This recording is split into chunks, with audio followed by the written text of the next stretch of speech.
So what are the different types of injectables if you're not responding to therapy? So most of you have heard me talk a lot about plasma injections, stem cell injections, but there's a relatively new one I want to talk about. It's called hyaluronic acid injections for soft tissue injuries. So it's not hyaluronic acid for joints where it lubricates a joint, it's actually for ligaments and tendons.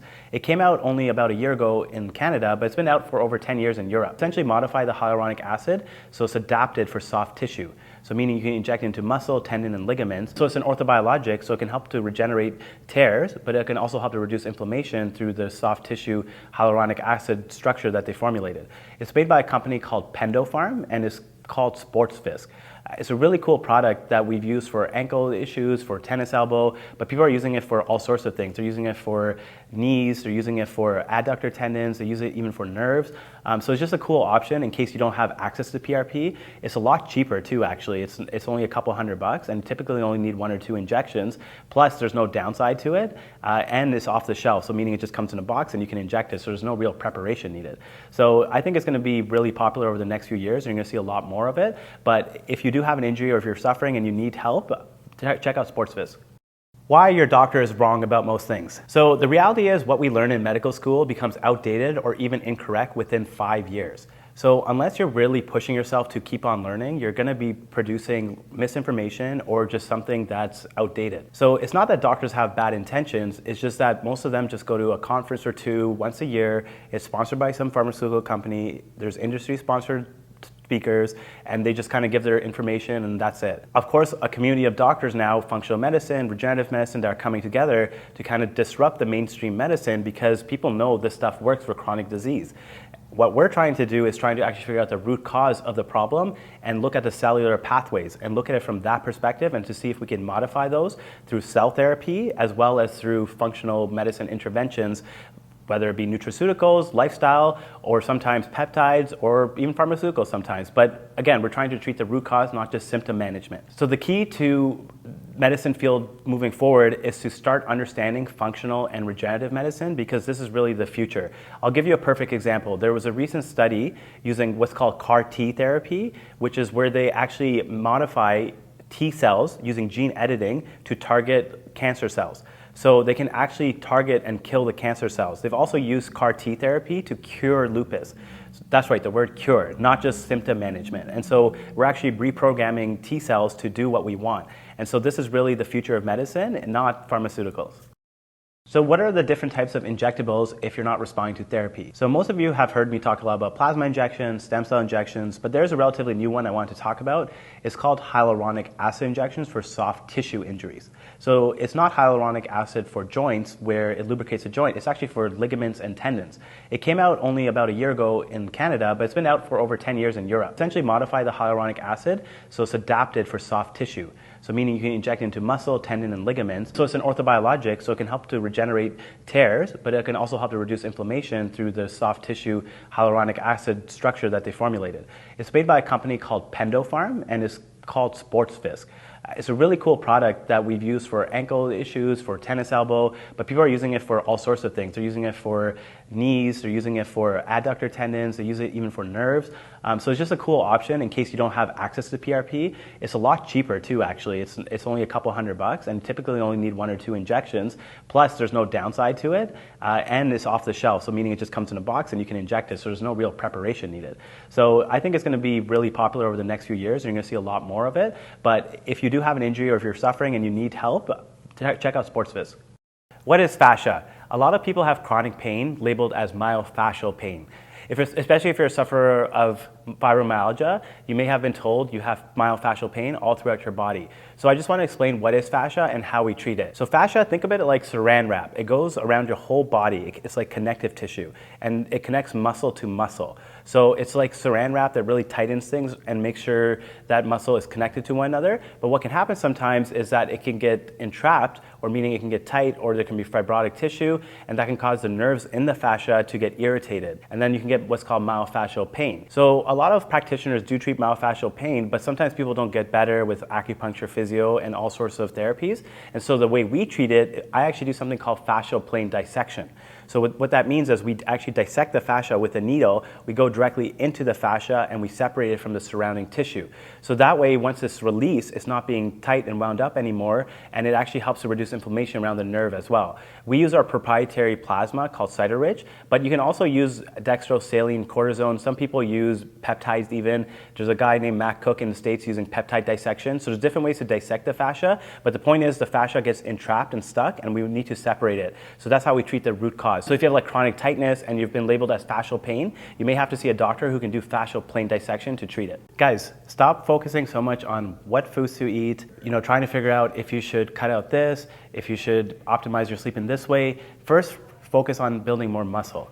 Muscle is the organ of longevity, as Dr. Gabrielle Lyon always says, and it is the most important factor in determining your quality of life and how you're going to age. If you don't have enough muscle in your body, your neurological health, even your sleep, the food that you eat, everything is going to be affected in how your body processes it. So your priority should be on how to build muscle. There's so much information out there about building muscle, and there's so much fitness influencers who are trying to sell you their programs.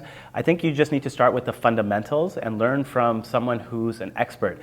The top experts in muscle hypertrophy is actually a guy named Brad Schoenfeld. He wrote a whole book about it. There's also another guy named Alan Aragon, who's another world expert.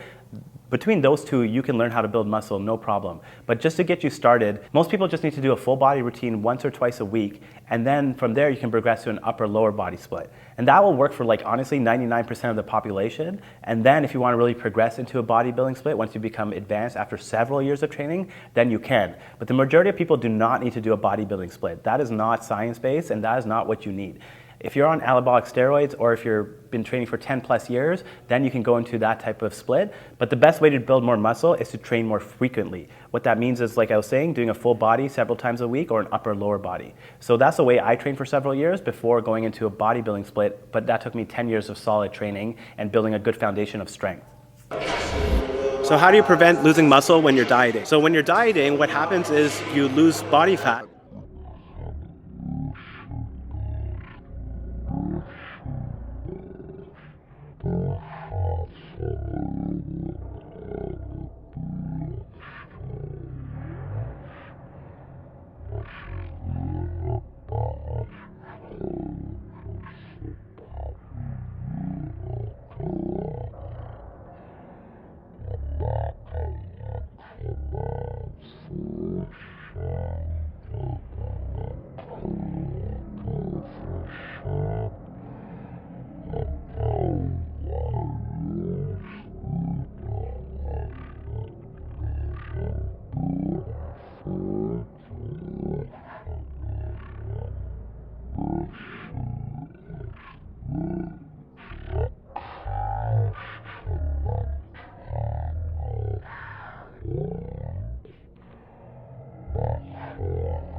It's an amino acid, so 3 grams of that per day, and then lift heavy weights, as you'll see today.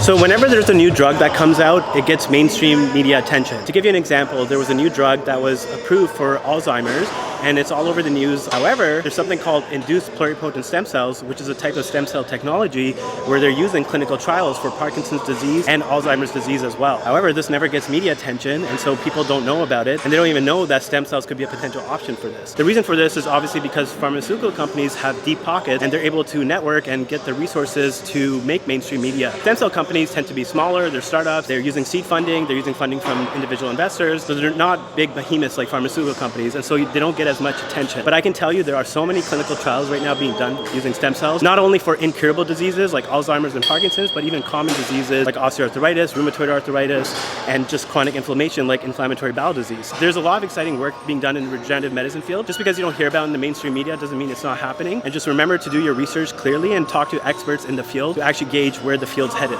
What role do stem cells or PRP play in any of this? Certainly anecdotally, there are a lot of people saying, look, stem cells aren't going to replace a labrum. They're not going to work there. But you have a tear in the muscle, stem cells can be valuable. Now, I'm not really aware of RCTs that have looked at this, but I also haven't scoured the literature on the rotator cuff data.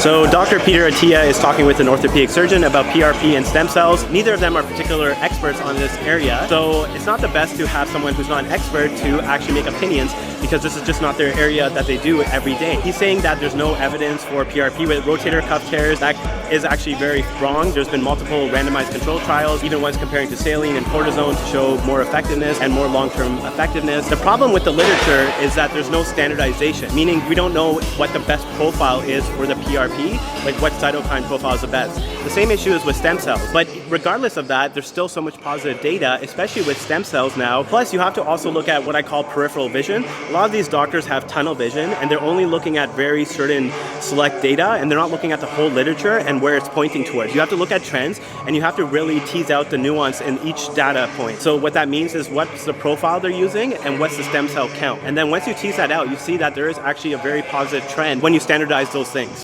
So NBC recently featured this common treatment can actually accelerate joint osteoarthritis. It is no other than cortisone injection. Cortisone injections are the most commonly done injections in the world. They are a synthetic drug made by pharmaceutical companies that are injected into joints to help alleviate pain from osteoarthritis. Now the problem is that it can accelerate the destruction of cartilage. It can also weaken tendons and ligaments. So there's a lot of risk and negative side effects, and quite frankly, for osteoarthritis, it's usually just a band-aid, which means it may last a few months and then you have to do it again. And this can just make things worse. So essentially, when you get repeat cortisone injections like most rheumatologists do, they're just setting you up for a joint replacement. Now, the alternative is something called orthobiologics. These are substances that promote healing and reduce inflammation. So for example, there's plasma injections, there's hyaluronic acid injections, there's stem cell injections, and there's so much nuance in each of those. So you have to go to an expert who understands regenerative medicine and is working with a scientist. Do not go to physicians who are not working with scientists, because regenerative medicine is a science as much as it is an art.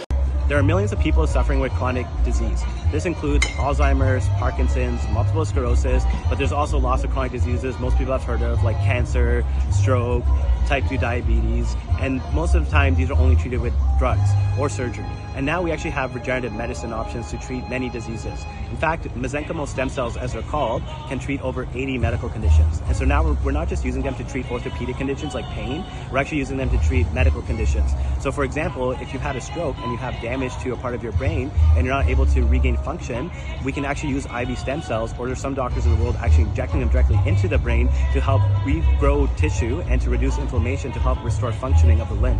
So it's a really exciting time for us because regenerative medicine is providing solutions for conditions that previously never had any other options.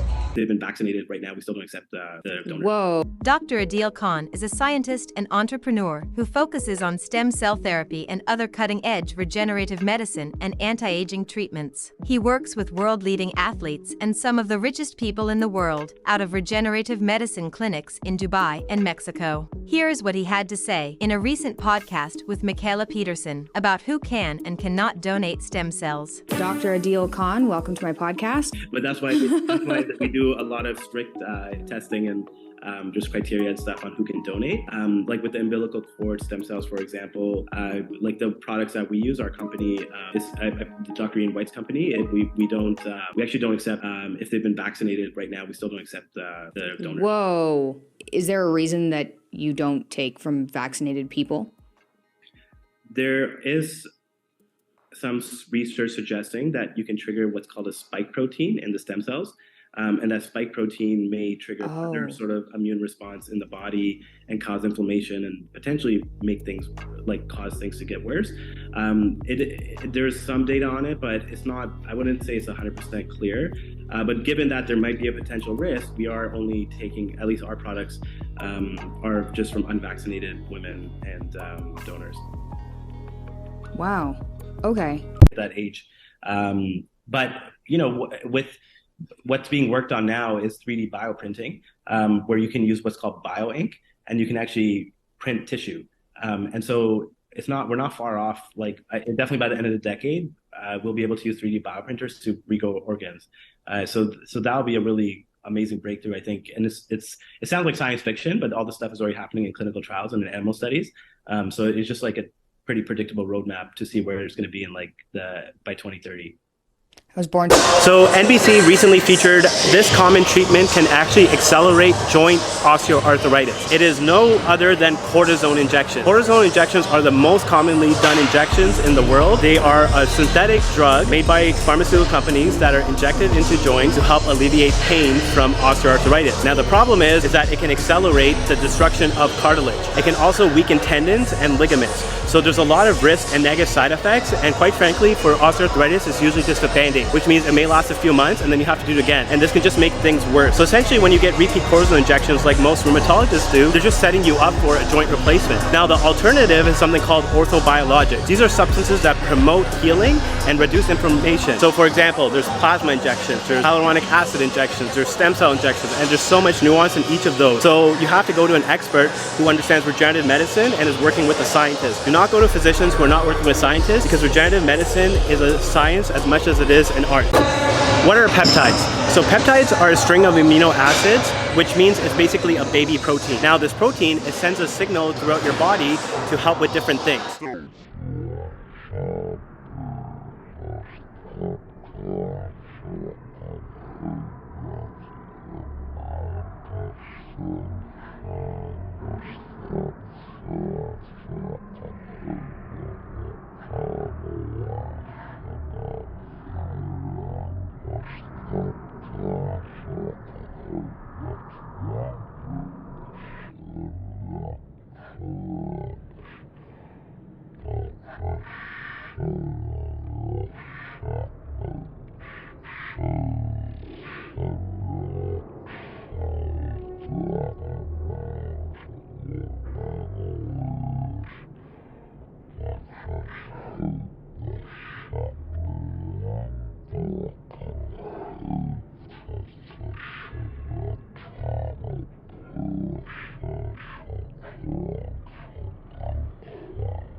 So I'm not seeing easy cases, and we have to try what's the best available option for this patient. And often it's a combination of peptide, other protocols from functional medicine, and often regenerative medicine as well. لأن حصل لي في الفترة الأخيرة حاجات هي آثار طبيعية لأي رياضي، فكنت محتاج إن أنا كمان أشوف أهم ناس تقدر تساعدني إن أنا أرجع بمستوايا قبل 5-6 سنين. We can help him to have a better result from his training. Any training, if he's very strong, increases the inflammatory condition of the body. And the unique way with which you can reduce the inflammatory condition in the body, if you don't want to use the drug that is toxic, you can use the stem cells that are not toxic, because the stem cells have a regenerative action. And then replace the old cells that have damage from this training.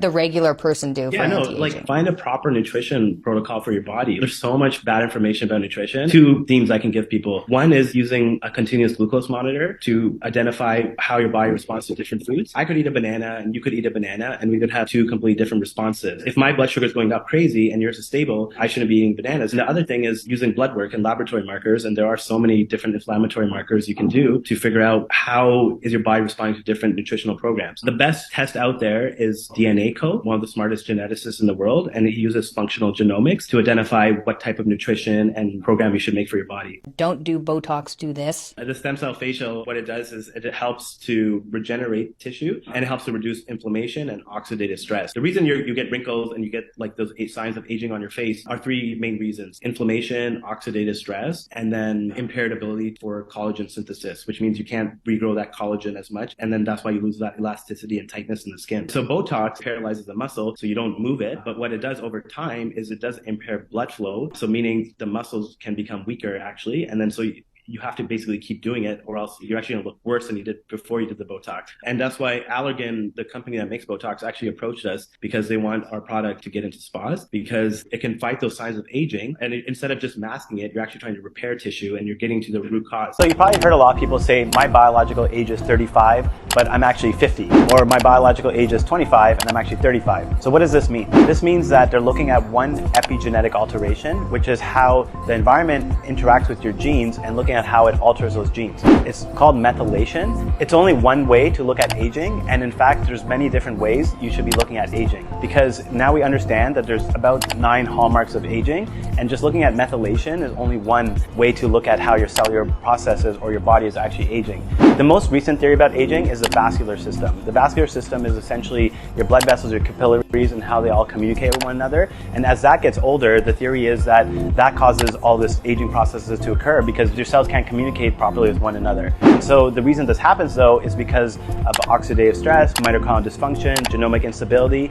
So basically all the different hallmarks of aging are happening at a cellular level and causing the body to get older. So is there anything we can do to slow down the aging process? I would say the number one thing is definitely muscle, because strength has been shown to be a good predictor of longevity, but it also releases something called myokines, which help to decrease all those hallmarks of aging. There's also something we can do called intravenous stem cells that target all those hallmarks of aging. There's not many other treatments out there that can target multiple pathways, especially pharmaceuticals, which is why it's exciting for us to be able to help with anti-aging interventions and slow down the aging process. And then we can measure it using a test called HelixSafe, which actually looks at the cellular processes and look at the aging process. It's that time of year where we start fasting and we're up late at night often praying, and then we're up early in the morning. So it can be very difficult to stay active and stay healthy during this month. The best thing I can recommend is to try to maintain your strength during this month. What that means is you're not going to make gains, but at least if you can maintain your strength, you're not going to lose muscle. So the way to prevent losing muscle is to decrease your volume and keep your intensity high. So what that means is instead of doing like 4 sets, you would do 2 sets, and those 2 sets would be high intensity between like 6 to 8 reps. So you decrease the volume because your body can't tolerate as much during Ramadan, but you can still keep your intensity high. And there's been research showing all you need is 1 or 2 high intensity sets to actually maintain your strength. In addition to this, you can also take a supplement called HMB. It's basically a byproduct of what's called leucine, which is an amino acid, and that can help preserve muscle as well. And then the other thing you can do is just to keep your protein intake high. So if you're 150 pounds, try to take 150 grams of protein per day, and that way you'll prevent muscle loss as well. So let's talk about bioinformatics and how it relates to Alzheimer's disease. So bioinformatics is this new field. It's an intersection between computer science, physics, chemistry, mathematics, and biology. So essentially what we're able to do is we're able to use these large data sets and extract information about biological systems. This is important because as technology keeps advancing, we're learning much more about how complex cellular processes are. This means there's so many different pathways and there's so many different processes occurring, and there's so much data, and we need all these different fields to come in together to help extract the data and make sense of it. So the perfect example of this is Alzheimer's disease. We used to think that Alzheimer's disease was just related to something called tau proteins, which are these little plaques that build up in the brain and then can lead to dementia. But now, because of higher spatial resolution and able to look at the cellular processes that go wrong, we understand there's so much more going on. There's neuroinflammation, there's loss of neurons in the brain, there's disruption of the blood-brain barrier in the head, there's mitochondrial dysfunction, there's oxidative stress. So there's all these different cellular processes that are going wrong, and then that leads to the dementia over time. So now that we better understand why that's happening, we can try to treat it as well. Of course, we don't have a cure for Alzheimer's yet, but we do have methods that can potentially slow it down or even reverse it a bit using regenerative medicine. The reason is because we can use stem cells or exosomes, which are derived from stem cells, and then we can put them intravenously or into the brain even, and then they can help to regenerate and target a lot of those cellular processes that are going wrong. So it's actually a very exciting time for us because as clinicians, we're able to take the basic science and using the complex bioinformatics process to ascertain what would be the best particular treatment for this pathology. Do you want to boost your immune system? The answer is probably yes.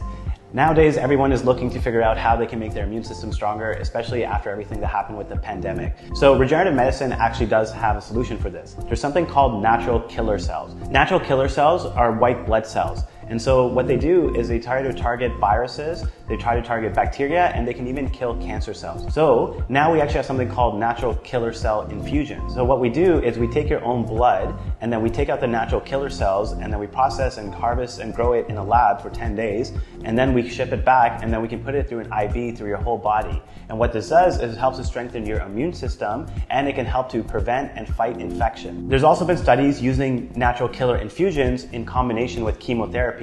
And they found that the outcomes are better, meaning that people have less side effects from the chemo and they respond better, and it helps to strengthen their immune system and protect it, because of course chemotherapy can be really harsh on your whole body. And so there's a lot of options in regenerative medicine which can complement our standard of care. So the important thing is that we're not trying to just take away everything from standard of care, but often there are options in regenerative medicine that can facilitate and be adjunctive therapies to make the outcomes better. So it's important to know about both areas, and unfortunately a lot of doctors don't know what's going on in that regenerative medicine, and so they're not able to provide insight to cancer patients, for example, that hey, there's this new natural killer infusions that can probably help and reduce the side effects from chemotherapy. So that's why it's important to make sure if you're going through any treatment, talk to someone who's not just an expert in allopathic medicine, but also understands regenerative and functional medicine. Do stem cells work? A lot of people ask, do stem cells actually work? So my answer to this question is it depends. Stem cells have the raw ingredients to help regenerate and repair tissue and reduce inflammation. By definition, they should work because they actually have the raw materials, meaning stem cells are little molecules that their whole purpose is to repair, regenerate, and fix tissue. More importantly, it helps to reduce inflammation and send signaling processes that start the regenerative process as well. So stem cells by definition have the capability of healing, so why don't they always work? The reason for this is if the stem cells don't survive. If the stem cells don't survive in the body, they can become senescent cells. So senescent cells are like little zombie cells. What that means is they basically die, but they still release molecules that can actually cause more inflammation. So if you get senescent cells from stem cells, they can actually lead to more problems. That's why it's really important when you expand the stem cells and the quality of stem cells you're using is from a good stem cell manufacturer. So I've been fortunate because I've traveled the world. I've seen stem cell manufacturers from Asia, from Europe, from South America, from US, and there's only a few I've partnered with to use their stem cell products to make sure they have the best quality. By ensuring high quality, we make sure that the stem cells don't become senescent, but also we make sure sure that they're more likely to work. We also want to make sure that the environment is right for the stem cells to survive. So we can do this by ensuring that there's not too much inflammation, that's not too hypoxic. So light therapy, hyperbaric oxygen, peptides, and nutritional protocols may optimize the chance of success. So it's all about setting up the body for success with stem cell treatments. Welcome to another episode of my Wake Up Call. This is that podcast where I find out a little bit about my guests, and then I want to save finding out a lot about them for the podcast. And as you are listeners, but our guests don't necessarily know, you know that what you and I seem to be interested is not just what they're doing, but how they came to do it. Why are they doing this instead of something else? And what is it that they noticed through their life that caused them to be doing what they're doing? And especially what did they notice that was a gap? What did they notice that wasn't happening? And they're going to tell us about how they noticed that and how they dived into it for that to be what they're doing. So let me tell you about Dr. Adil Khan. He completed his MD from the University of Ottawa in Canada. After training in sports medicine, he specialized in regenerative medicine. I know what that is, but I'm going to have him do a deep dive what that is, because many of you listeners may not know. And he also conducted one of the first Health Canada approved clinical trials with mesenchymal stromal cells. I know what that is, but he's going to say more about what that is. He's known internationally for treating many high-profile celebrities and athletes. He also teaches medical students and residents and is an assistant clinical professor at the University of Toronto. Autologous versus allergenic stem cells. What does this mean? This means using your own body stem cells or using someone else's stem cells. Which one is better? In general, using someone else's stem cells is better because they're going to be younger than you. We can use umbilical cord stem cells, and of course there's nothing better than a younger baby's stem cells and putting them through your body. We can also use stem cells from healthy young people between 18 to 20 usually, and take their fat or bone marrow stem cells, and that's going to be better than using your own stem cells if you're older than that. As you get older, your stem cell quality just decreases, and the effectiveness of them decreases as well. Now, the main advantage of using allergenic stem cells is that we can get a young source, and then we can also ensure high quality and safety by testing the patient and testing the patient's family and making sure there's no disease, no infection, and there's no chance of immune reaction. Because when we isolate the stem cells, they're called mesenchymal stem cells, MSCs, there's no HLA antigen, meaning there's no chance of having immune response or immune rejection. Moreover, there's no chance of having that allergenic stem cell incorporated into your DNA or anything like that. In fact, the stem cells probably don't even stay there that long, but they send signals to your immune system to change the environment from pro-inflammatory to anti-inflammatory. So that's why it can have long-lasting effects. Now, in the future, I think the best type of stem cells will probably be your own body's autologous, but something called iPSC-derived stem cells. So this is induced pluripotent stem cell. This is where we can take a skin biopsy from your body, and then we can reprogram it into an undifferentiated stem cell like an umbilical cord stem cell, and then we can grow it, and then we can use that. The advantage of having autologous iPSC-derived stem cells is that they can last in your body forever, and then they can have true engraftment, meaning they actually become new tissue. Whereas with allergenic stem cells, they don't actually become new tissue, but they send signals that can help to regenerate new tissue. So this might be more beneficial, but we're still in the research phase for this. As a culture, we have an obsession with nutrition, diet, and exercise. But people don't talk about the principle. So what do I mean by this? The most important principle is actually something called evolutionary mismatch. Evolutionary mismatch is a concept that our genes evolved to match certain things in the environment. And now because of our environment, it doesn't match our genes that evolved. So essentially, we didn't evolve to sit in long periods of time for like 8 hours a day in the desk. We didn't evolve to eat sugar refined foods. So there's a mismatch between the current environment and our genes. So whenever you're thinking of a nutritional concept, you want to try to think about, does this match what my genes evolved to do? So a lot of people, for example, are thinking, oh, should I eat carnivore or should I eat keto? But if you have to look at the way humans evolved, we evolved to eat an omnivorous diet. So a lot of people don't understand when they're trying to figure out what nutrition protocol to follow, they're trying to follow the latest fad, but there's a lot of individualization. One of the best ways to do that is to use a company called the DNA Co. So they actually have a test called functional genomics, which helps to give you insight on what type of food food you should eat and what type of exercise you should do for your genes. So this will give you a better idea of what type of foods you eat. One of the best examples I can give you is there's something called single nucleotide polymorphisms, or SNPs. So two different people can respond completely different to a high cholesterol or high fat diet. One person's cholesterol may go through the roof when they eat that, and then the other person's cholesterol will be perfectly fine. And so this is the reason there's so much genetic variation and there's so many different people responding to foods differently that you can't say that this is the best diet for everyone. The other way to also measure and figure out what's best for your body is to use a continuous glucose monitor, or CGM. You can get these off Amazon, and you can basically eat foods and figure out how your body responds. If your blood sugar spikes during it, then you know that food probably isn't best for your body. And then you can kind of tailor the food towards your body and figure out what you should eat and what you should continue to avoid. To me, this is the best way to have a customized approach to figure out what's best for your body. Instead of trying to listen to the latest guru to tell you what you should eat and what you should not eat, it's better you figure out and understand the principles so that you can apply them to your own life and figure out a nutrition plan that works for you. I've seen our healthcare system basically go from like top tier to third world country in the span of a couple of years. It's very sad. And from a high level, I think it's just there's so much, but I think from a high level, it's just you have to restructure the way physicians are incentivized. Like right now, it's a reactive system. You don't get paid unless people are sick, and you don't get paid unless you see a lot of people. I know. But in parts of China, they actually pay you. They give you bonuses if your patients don't go to the hospital, or if your patients don't get sick. Like there's actually parts of China like that. Yeah. Or if they stay out of hospital, or if they don't get cancer, or if they don't get heart. Like there's so many different metrics you could have, like outcomes, to like incentivize family doctors to keep their patients healthy. It's kind of like I always say, like, do you need a randomized control trial on knowing whether or not parachutes work? Yeah. Like, yeah, are you not going to use a parachute because there's no studies on it? Like, there's doctors who think like that. Like, they're just asinine, and they're just like, you've seen thousands and thousands, if not millions, of people being treated by stem cells at this point. Can you not accept the fact that they might work?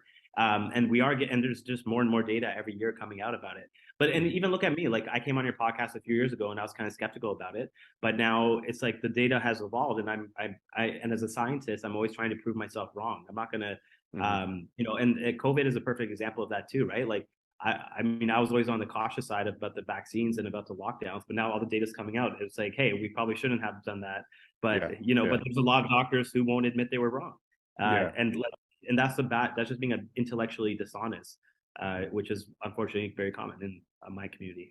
That's so interesting. It's crazy that you could isolate stem cells from like a placenta and umbilical cord. Like, so basically back when you barely existed, you go back to that state and regenerate. Would that be stem cell related? Like, I feel like a lot of people need to understand that nuance, that to get a true stem cell or exosome, you do need a manufacturing like lab facility to process that. You have to actually isolate the stem cells, and then in a lab, you have to manufacture them or expand them and grow them. So using stem cells and exosomes together for the face can help with actually regenerating tissue as well as reducing signs of aging. Just because like it's crazy. Like I had so many stories where, like, literally I had one patient who came to Mexico because she had terrible like long COVID. She had like breathing issues, and she was just like suffering. She saw every respirologist, and there's so many studies. There's been over 40 clinical trials on using IV stem cells for long COVID. So I was like how come no one's offered this to you? And I just checked my DM, and I responded to her, and then like literally in Mexico, she was crying with tears because she was so happy that I responded to her on Instagram, and that I was able to help her. Just because I listened to her, and like it just, so for me, it's like, it's amazing that I can help like potentially change someone's life by just like not ignoring things. You know what I mean? That's why it's like. So next, let's talk about carbohydrates. So carbohydrates have actually been vilified in the last couple of years thanks to the ketogenic diet and thanks to the carnivore diet. This isn't necessarily aligned with the evidence, and what that means is that data doesn't suggest that carbohydrates are inherently bad for everyone. Processed carbohydrates are definitely not good. So, again, we're talking donuts, we're talking bagels, we're talking bread. These are all refined processed grains. But if we're talking quinoa, we're talking sweet potatoes, we're talking minimally processed carbohydrates. So that's really the theme of what you want to choose in terms of your general nutrition. And there's a lot of confusion about if I should consume carbohydrates or should I consume more fat, but it's not necessarily about that. It's about consuming minimally processed foods. University of Washington, his name is Farshad Galiak. He's doing an FDA-approved clinical trial right now using that 3D bioprinter technology. But we're going to be, my company is going to be acquiring that and providing in Mexico in 2 years probably. So You're in Mexico. So to me, it's not worth the risk. So it's not like these things are all going to happen, and there's going to be a lot of ethical things around there. It's like, are you creating a superior society where people have access to certain technology, medical technology that other people don't? So I don't have a good answer to that, but I do say that like the fundamentals are still the fundamentals. So learning how to put on muscle, like sleep, exercise, nutrition, stress management, and like meditation, like those are at the end of the day are still the most important things. What's up, guys? I'm excited here to be with Ed Cohn. He's a legendary powerlifter. I've actually looked up to him for a long time. I remember watching his videos in medical school instead of studying because I wanted to learn how to lift more weight. But this time around, I'm not learning from him. He learned a little bit from me. He's just going to talk a little bit about why he chose to come with us and what he had done. I'm learning a lot from him. You know, the student becomes the master at one point. Since I competed in powerlifting for 28 years and lifted heavy all my life, there's always repercussions for when you try to be the best. You know, and luckily I did really cool stuff before I get over with. But those repercussions are joint pain and injuries, muscles, tendons, ligaments, all that kind of stuff. And you think just because you're ripped up and got all this muscle and are strong as hell and you look great in the mirror that you're healthy. And that's not the truth. So at a certain point, when you retire, you have to realize that your health is more important than anything else. And that's what I'm doing here. I had done some stem cells before, and this is what Dr. Khan specializes in. And I didn't get as much results as I expected. In 1 day already, I can walk better than I had before with no limp. And I've had both hips replaced. I had tons of tight tissue around the first hip replacement, and I used to limp because I'd have a little pain. No pain. My gait is perfect this morning after 1 day. Now I also had a bunch of injections in both shoulders. I had the follistatin gene treatment. I'm getting my hair today for my balding head. And we're just going to see how it goes. If any indication on how I feel today, I'm going to be a miracle baby soon. Today we're going to be starting a new series called What Your Doctor May Not Tell You About X. So the point of this series is to give you guys a different perspective than conventional medical doctors may give you in the office. So today we're going to kick off with what your doctor may not tell you about chronic pain. So in regards to what we want to focus on today is that chronic inflammation is actually one of the root causes of chronic pain. So inflammation is a very hot topic, not just because of chronic pain, but almost every chronic disease is linked to chronic inflammation. That ranges from heart disease, Alzheimer's, cancer, they're all really rooted in chronic inflammation. So what I recommend is to actually do blood work and check for inflammatory markers, and then also to check your own body's response to different types of food. So typically this can take a process of about minimum of 3 months. So you can do what's called an elimination diet. If you really do think you are sensitive, or you do think that grains and dairy are causing inflammation in your body, you can remove them for a few months and see if you feel better, and then also check several blood work markers for inflammation, such as high sensitivity C-reactive protein. There's also one called ESR. There's one called uric acid. And these can all give you a picture of inflammation in the body. And then from there, you can figure out, hey, is this diet working for my body? So for example, many South Asians actually do better with what's called a paleo-Mediterranean kind of diet. One of the main reasons why we age is stem cell exhaustion. So what that means is when you're a child, you have about 200 million stem cells per cell. And then by the time you're 80 years old, you only have like 1 million stem cells per cell. So you're going from like 200 down to like 1. When your body's stores of stem cells get depleted, your ability to regenerate and repair tissue, DNA damage, fight off infection, fight off cancer, all that stuff just decreases because one of the reasons is you don't have as many stem cells. So now we can do what are called intravenous stem cells. So they go IV and they go through your whole body and they help to replenish those stem cell stores. What exactly is a stem cell? The whole idea of the stem cell was it can help to regenerate or repair damaged tissue. And so the concept of repairing tissue is very exciting because instead of having to cut things out or instead of having to take drugs to manage symptoms, you can actually repair tissue. We're primarily using umbilical cord stem cells, but there are different types of stem cells. You can even get them from your bone marrow, from your fat, all the tissue that comes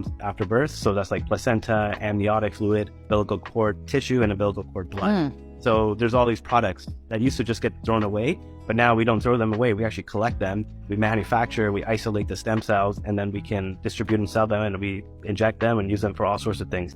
As you guys know, our medical system is broken. That's because we are reactive instead of preventative. And I want to read a very important quote that someone published recently in the New York Times. A system of billing codes invented by the American Medical Association as part of a political strategy to protect its vision for-profit healthcare now dictates nearly every aspect of medical care, producing not just endless administrative work, but also subtly shifting treatment choices. Essentially what this means is we've designed a system to incentivize reactive care for profit for who? The insurance companies and big pharmaceutical companies. The doctors are left doing a lot of paperwork and they're actually not making that much money, but they're working very hard and doing their best to try to help people. However, now in big part due to social media, a lot of people are realizing that there are alternative options. Cell therapy, gene therapy, peptides, and alternative approaches are starting to gain a lot of traction, not only because they actually work, but because they're a lot more effective, they're less invasive, and they're less risky. So what a lot of people ask, what can they do to stay healthy, prevent their body from getting disease, aside from just the lifestyle stuff that we all know? Of course, that's the most important, but if you're looking for something more, then I recommend doing something like intravenous stem cells. Why do intravenous stem cells help to prevent disease? It's because as you get older, one of the signs of aging is stem cell exhaustion. That means the quality and the number of stem cells you have decreases, meaning they're not able to regenerate and repair. And most importantly, your immune system is not able to do what it needs to do. It can start dysfunctioning. So meaning it can overreact to normal stimuli or it can underreact to stimuli that it should react to. And that's what I want people to understand more than anything is that stem cells modulate or help to regulate your immune system. They don't actually regenerate and repair as much as they do modulate. But that immune system response is so significant because it can reduce inflammation throughout your whole body. And we know that inflammation is the single most important factor in aging. Now, in combination with this, we're also offering follistatin gene therapy.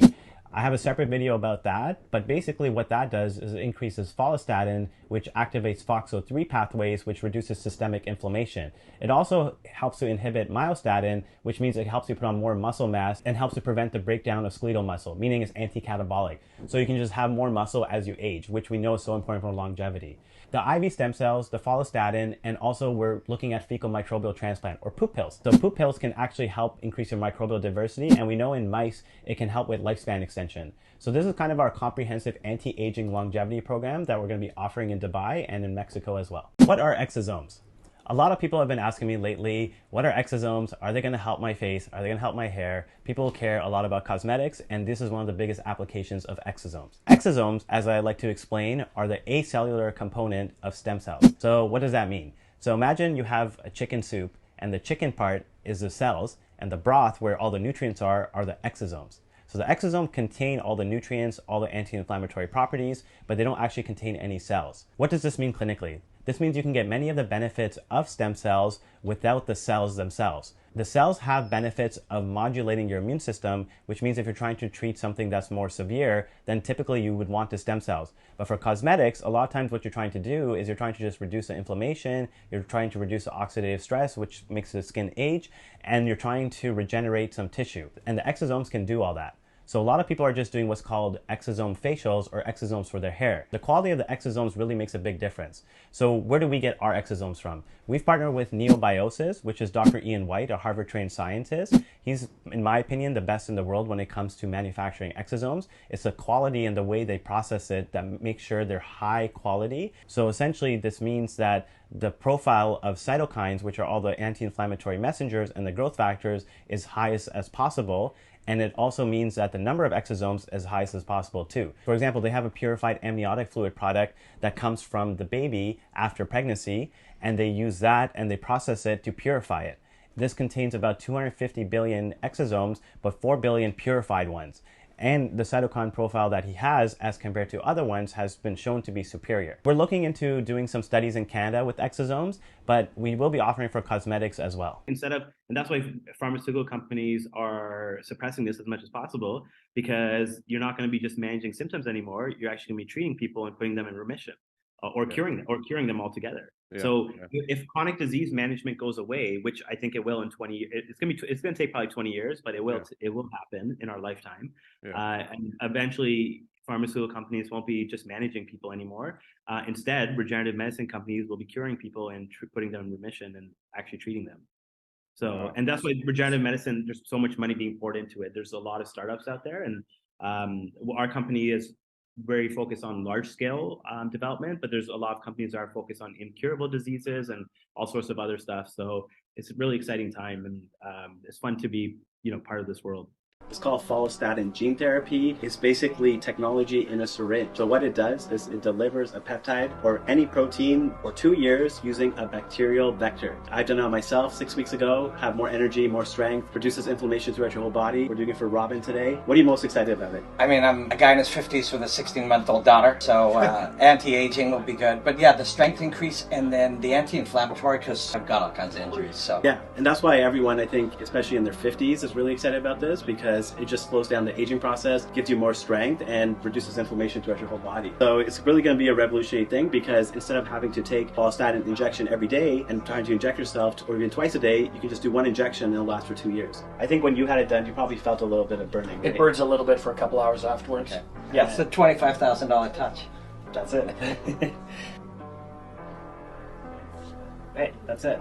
That's crazy. To explain the technology a little bit, basically it's a bacterial vector, meaning it carries the protein or the peptide in this minicircle, and then it secretes that protein every day at a low dose. It's not changing your genetics, it's not changing your genome. That's why it's safe, because it's not going into your DNA or into your blood. There's no side effects. And no side effects, exactly. And we've done it on hundreds, there's been hundreds of people who've done it, and there's been 0 reported side effects in each patient. So that's the biggest thing, safety, right? And so basically think about it this way, your little piece of fat there where I injected has that bacteria in it now, and it's basically secreting that protein every day at a low dose. So you're officially a genetically modified human. So I'm gonna share all that knowledge with you, because the musculoskeletal system is the most important organ system, and I will explain why. So first things first, so what is the musculoskeletal system? So traditionally we thought it was just there to support your tissues and structures and to help with movement and to protect your organs. But we know now it's actually a complex organ system. It's not just for movement, it's actually for longevity and health. So how does it improve longevity and health? So the way it does that is through a few different mechanisms. So one of the newest mechanisms that we found out about are something called exosomes. So exosomes, you could think of them as little messenger cells that come in little packages, and they have all these little goodies in them. And so they release these goodies when you strengthen and you train your muscles, and they send these goodies all throughout your body. So they're like little messenger cells. And so these exosomes get secreted when you build muscle, and they help to reduce inflammation, they help to reduce your risk of cancer, they help to improve insulin sensitivity, and they also help to improve brain health. What does it mean to be a traveling physician? It means I get to come to beautiful places like Switzerland. And the reason I got called here is because patients throughout Europe have reached out to me, and they have chronic pain or injuries or other chronic diseases, and they haven't responded to conventional treatments. So they're looking for alternatives such as stem cells, and they know that someone like me has credibility, and so I'm able to hopefully help them with these treatments. Now, this is a very unique opportunity, because not only do I get to go to Europe, I've also been to places like Asia, like Japan and Dubai, and help patients from all around the world. So this gives me a very unique perspective, because I get to treat a lot of complex patients for people who have tried the conventional system and have failed it. This is not only very humbling for me, and I feel very grateful to help these patients, but also gives me a very unique experience in helping patients that no one else is able to often help. So I do think this is going to become more of a trend with the younger generation, because who doesn't like to work and travel at the same time? So if you are a younger doctor looking to do something like this, my biggest piece of advice would be to try to find a gap that you can fill in the market. And then just train very hard and get good mentors, and hopefully you guys can do something like this one day too.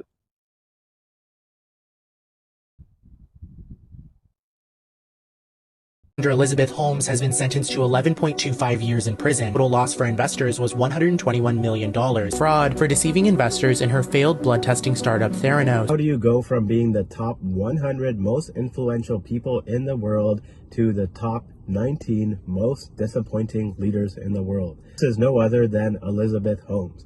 So for those of you who don't know, she was the lady who founded Theranos and claimed to have this amazing technology for blood diagnostics. So I can see why a lot of people thought she was selling something that was true, and why a lot of people clinged on to her, because there is this desire for better innovation and technology in primary care. The reality is family medicine has very, very little innovation in the last few decades. Family doctor today, it is relatively unchanged from 20 years ago.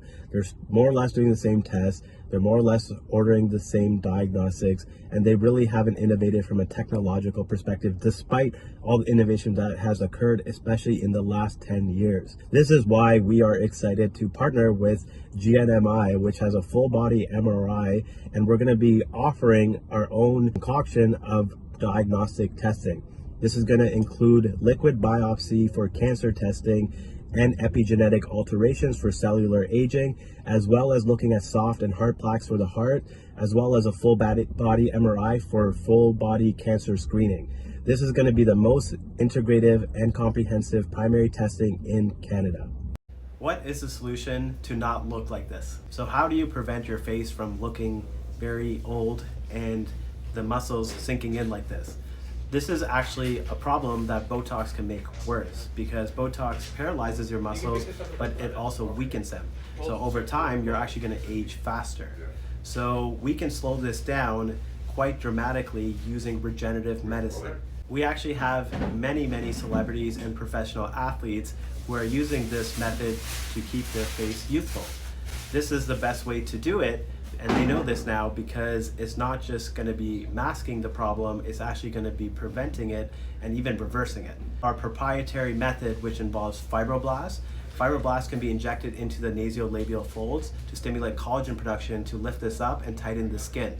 Then we also do stem cells and exosomes all around the wrinkles and around the eye lines to help reduce wrinkles and to help make the muscle actually look better, so your skin actually glows. And this can be sustained for 3 to 4 years with one treatment.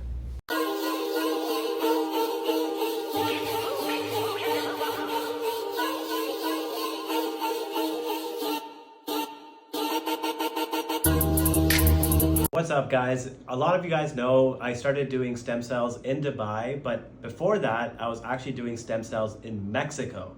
Mexico was actually one of the first places in the world where they started using allergenic expanded stem cells. That means they were using them from umbilical cord tissue and from fat stem cells from other healthy young donors. They've been doing this probably one of the longest places in the world, and I was very excited when I was able to partner with PR Medica. PR Medica is one of the first clinics to actually pioneer a lot of stem cell treatments. That's actually where I learned about the facial treatments, and I also learned about the hair treatments. They've developed their own proprietary protocols that they've been doing for many years. So I'm just excited because I get to travel the world and learn from different doctors and different techniques, and then I get to share with everyone.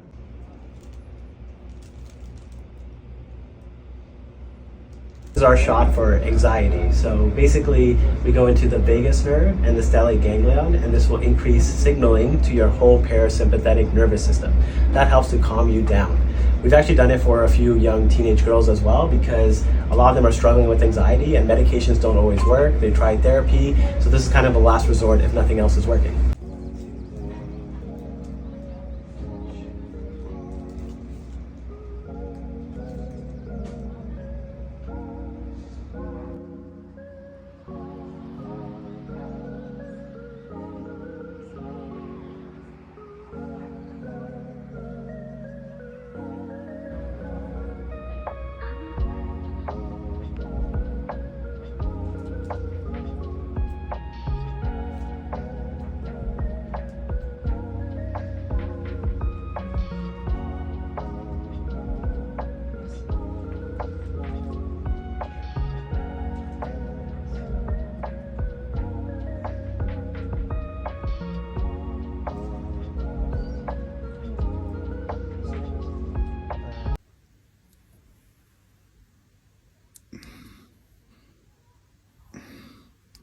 Looks like a case of lower leg edema. Edema is just a non-specific term, so it's not really a diagnosis. You have to figure out what's actually causing your veins to not pump properly. Go for a diagnostic ultrasound, they'll do a vascular ultrasound and try to figure out what the root cause is.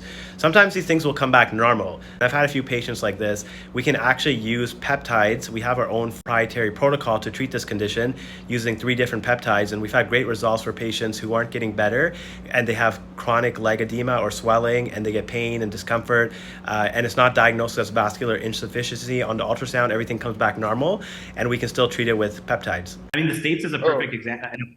In the States itself, because you can Google right now stem cell clinic in the United States and there's 100 clinics that offer it, but none of them are actual stem cells because it's illegal to do stem cell injections in the US. So what are they offering? When they take your bone marrow or when they take your fat and they process it, they spin it and they inject it back in, those aren't true stem cells. Those are just what are called progenitor cells, which are essentially little molecules that help reduce inflammation. They can help with pain, but they're not going to regrow new tissue. Remember what we talked about earlier, stem cell is what can regrow new tissue. So to get a true stem cell, you actually have to isolate it either from like umbilical cord, like, perinatal tissue, or from like an adult fat stem cell, and then take it to a lab, and then you have to grow it for 3 or 4 weeks. What's up, guys? I just wanted to thank all my new followers and all the supporters. I think a lot of these people are from Christopher Bumstead, who I treated earlier this week. We're going to be creating some more content together, so stay tuned for that. I just wanted to share something that I'm reminded of when I treat bodybuilders, which is that the foundation of health and longevity is natural bodybuilding. So a lot of health gurus and self-proclaimed longevity experts, a lot of scientists are going to try to sell people on mechanistic science and also a lot of programs and a lot of gimmicky stuff, but they don't even lift themselves, or they don't understand that the foundation is progressive resistance training with appropriate periodization.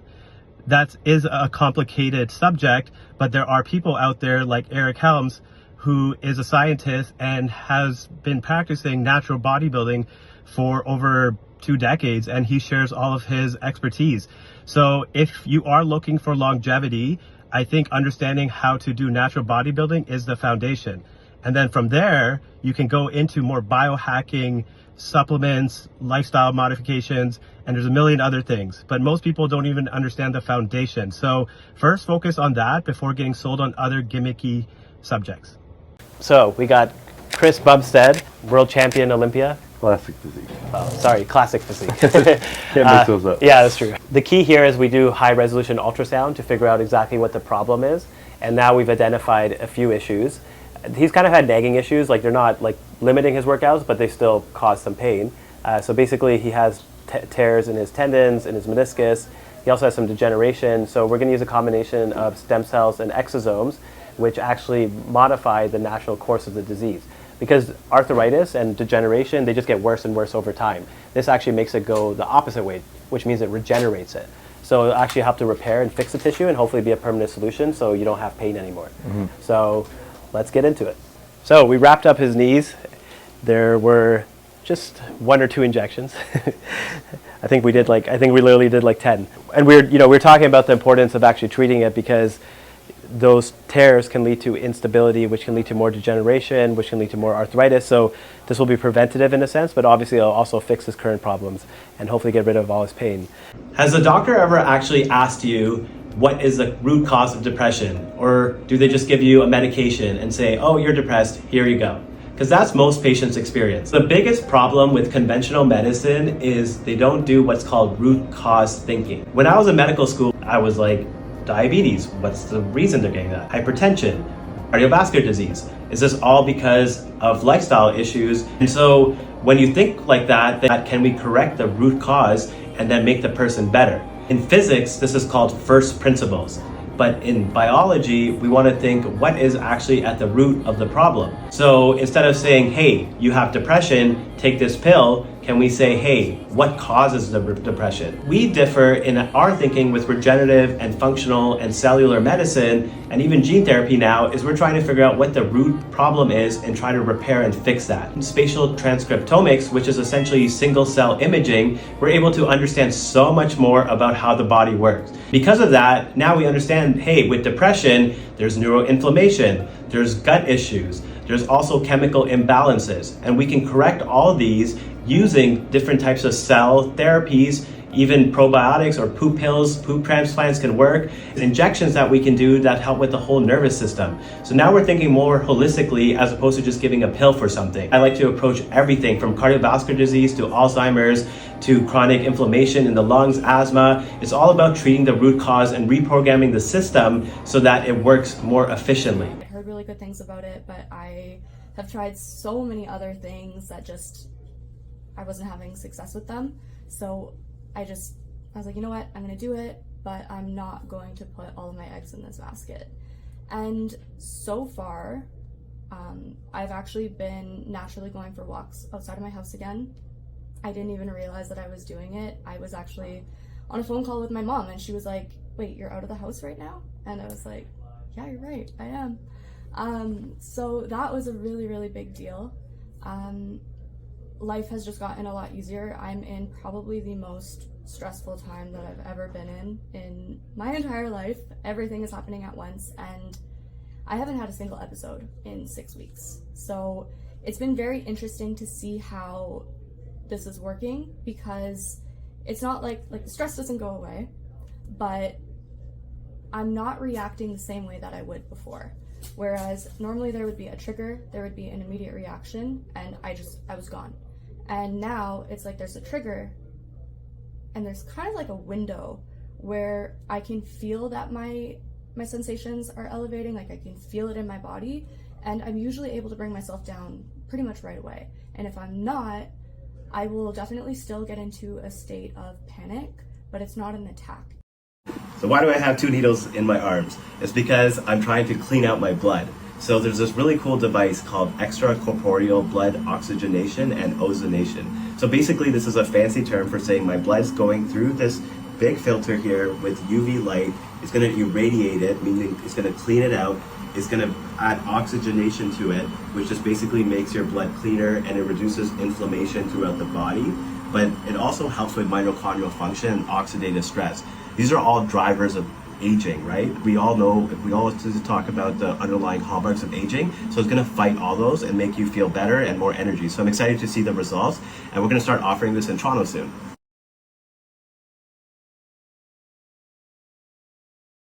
If you are thinking of getting a stem cell procedure done, make sure you understand these important factors on how the stem cells are manufactured. So manufacturing is basically the process to grow and expand stem cells. There's something called passages. Passages are basically where you transfer the stem cells from one flask to another. And if you get too many transfers and too many passages, this can lead to cellular senescence. Basically, this means the cells will not survive and they will cause more inflammation.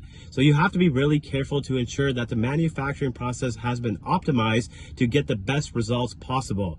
I've had patients go to many clinics around the world with mixed results, and we're able to treat them with better results. Can we get a 100% success rate? Not yet, but we are getting close. We are in the process of licensing out gene-edited stem cell technology so we can have customized cell therapies for specific conditions. We're also in the process of innovating and improving our manufacturing process because we've added hydrogels. We're also doing gene modification, and we're also working on hypoxic priming and other methods to increase the effectiveness of the stem cells. We're in the process of also licensing out other technology where the stem cells are already embedded into hydrogels so that the stem cells can have the highest chance of survival. What all this means is that we're trying to select the best stem cell quality to ensure the highest results possible so that this field can keep improving. All right, what's going on, guys? Chris Bumstead here, meeting with Dr. Khan. Super excited for this. If you guys follow me, you know I'm really into my health, and I'm learning to get into regenerative medicine, and Dr. Khan is the mastermind of all that. I'm new and quickly learning, so getting some stem cells, I've gotten to some in the past, but you really have to be an expert in knowing how to use it, how to source it, how to apply all the different things. You have to be truly an expert, and that's exactly what he is. So I was excited to come down here, get a few processes done. As a competitive bodybuilder, I put a lot of wear and tear on my body, especially my joints. So we're filling up my knees full of a bunch of stem cells. We're gonna do an IV so my full body can get it. And my goal is that when I retire competing, I'm actually able to still run and act and train like a younger guy who wasn't beat up as a bodybuilder. And I tell him that, and he's confident. He's like, we can do that. That's easy. So I appreciate the confidence, and I mean, I'm ready to rock and roll. So I'm super pumped to see how the treatment goes and feel better after all this. The key here is we do high resolution ultrasound to figure out exactly what the problem is. And now we've identified a few issues. He's kind of had nagging issues, like they're not like limiting his workouts, but they still cause some pain. So basically he has tears in his tendons, in his meniscus. He also has some degeneration. So we're going to use a combination of stem cells and exosomes, which actually modify the natural course of the disease. Because arthritis and degeneration, they just get worse and worse over time. This actually makes it go the opposite way, which means it regenerates it. So it'll actually help to repair and fix the tissue and hopefully be a permanent solution so you don't have pain anymore. So let's get into it. Yeah. Have you had, like you definitely have some degeneration in your joints here, like arthritis too. Yeah, figures. Yeah. Okay.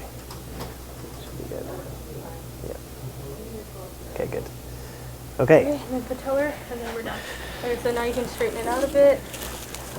Because if you have so many chronic tears around this, if you think about it, right, tendons and ligaments, they're there to support the joint, right? Yeah. And if you have all this tearing, you're not going to have that same structural support, which means more wear and tear over time. You're more likely to tear something too. Exactly. Yeah. And so at least now the structural stuff will be fixed, Mhm. so less degeneration and wear and tear, and we won't have the tears there at least. Yeah. So we wrapped up his knees. There were just 1 or 2 injections. I think we literally did like 10. And we're talking about the importance of actually treating it, because those tears can lead to instability, which can lead to more degeneration, which can lead to more arthritis. So this will be preventative in a sense, but obviously it'll also fix his current problems and hopefully get rid of all his pain. Now we've moved on to the shoulder.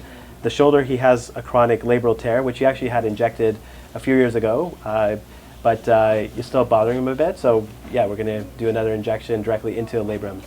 He's got a shitload of muscle. I know, I've never actually seen this much muscle. I have. Rami. You haven't seen Rami. When you see it, when we go to Dubai, when you come with me. But yeah, I'm gonna go here. Yeah. But then So that's just assist. Yeah. 1, 2, 3.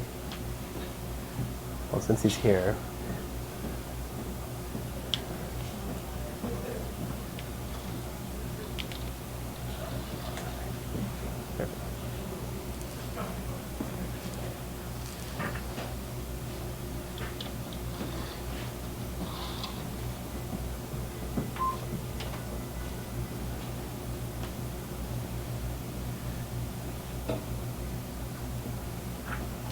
Okay, that's it. So, as you guys probably know, Chris is dealing with an autoimmune condition as well. And one of the interesting parts about intravenous stem cells is they can modulate your immune system. What that means is it can change the signaling. And what we know, the problem with autoimmune conditions is kind of like a teenager gone wrong. It means they're sending the wrong signals. It just hasn't been trained properly, or for whatever reason, it starts misbehaving. So the stem cell, so the intravenous stem cells, what they can do is they can teach the immune system to behave properly. And that can actually treat or even put patients in remission with like inflammatory bowel disease, with IgA nephropathy, with rheumatoid arthritis, lots of different conditions where patients can get off medications and actually live a normal life. So it can be pretty life-changing, but it's really the combination of using the right type of stem cells, the right dosage, and then also we combine it with certain peptides. The way we grow stem cells, like Chris was saying, is there's a lot of nuance, and there has to be a lot of details into understanding why you're using the stem cells and exactly the type of stem cells you're using. So we're hoping the combination of intravenous stem cells and then also the injection that we're going to do in Dubai will hopefully put him in a really good state for his kidney and for his autoimmune condition, and so he won't need medications down the road, and he'll just live a healthy, normal life. Yeah, no, the goal is always off medication. Yeah. Healthy as possible without medication, that's exactly what we're trying to do. Yes, that's not what Big Pharma wants to hear, but but that's the beauty of that's the beauty of stem cells. Yeah. They actually, I've had so many patients, it's changed their lives, and they're able to live a normal life now, and they don't have to think about their chronic medical condition, right? But the chronic medical disease is unfortunately the main way the medical system makes money, and so that's just the way it's been designed. But stem cells, gene therapy, and like intersection of gene therapy and cell therapy is really what's going to change people's livelihoods with chronic disease. And that's why I was saying it's easy to keep you going, because we have a pipeline of gene therapy products. Like we're going to be doing the follistatin gene therapy for him tomorrow, which is an anti-aging gene therapy, but we have so many other ones. And gene therapies can actually change your physiology and kind of reprogram your body from the inside. So it slows down aging and it makes you age better. All the good stuff. We're here with Juji. He doesn't even know what he's getting. But we're basically explaining technology in a syringe. It's crazy. It's like, I mean, it's $25,000, right? So it's like, it's crazy how you would never think an injection, just like a regular injection like this would be. Really? Yeah. Okay. I'll just do a little. Okay. What up, bitch? It burns a bit. You're officially genetically modified. Congratulations. Yay, I'm GMO'd! Thank you, doctor. Yeah, no worries. I'm excited to see your results. Me too. I actually got a baseline, so we'll be able to see. Yeah, for sure, yeah. All right, guys, check out the results on Dr. Khan's YouTube channel and Instagram. Hey everybody, Regan Grimes here and Brittany. And we're here at Dr. Khan's medical clinic, and we're very excited to be taken care of here. Brittany has slight emergency right now, like she can't train her glutes, hasn't been able to train. If you've been following our vlogs, you can see, you know, when we do legs together, she can only really do leg extensions and abductor, adductor. I was doing this exercise with, what is it called, Reek? Newbie Fit, yeah. And I think it was just a little bit too aggressive for me, and I wasn't used to it. So when I was going down to a squat, I felt something tear. So we're gonna see on the ultrasound to see if there's any tears or what's going on in there. Hopefully get that fixed today. We find tears that other people miss or even MRIs miss. So Brittany is a bikini model and she trains very hard, and for over a month she's had an injury in her glute area. So we did a very focused ultrasound and we actually found a tear. You can see this black here, and that's the tear there. So we're going to target that right now. Breathe and pinch. Deep breaths. Ooh.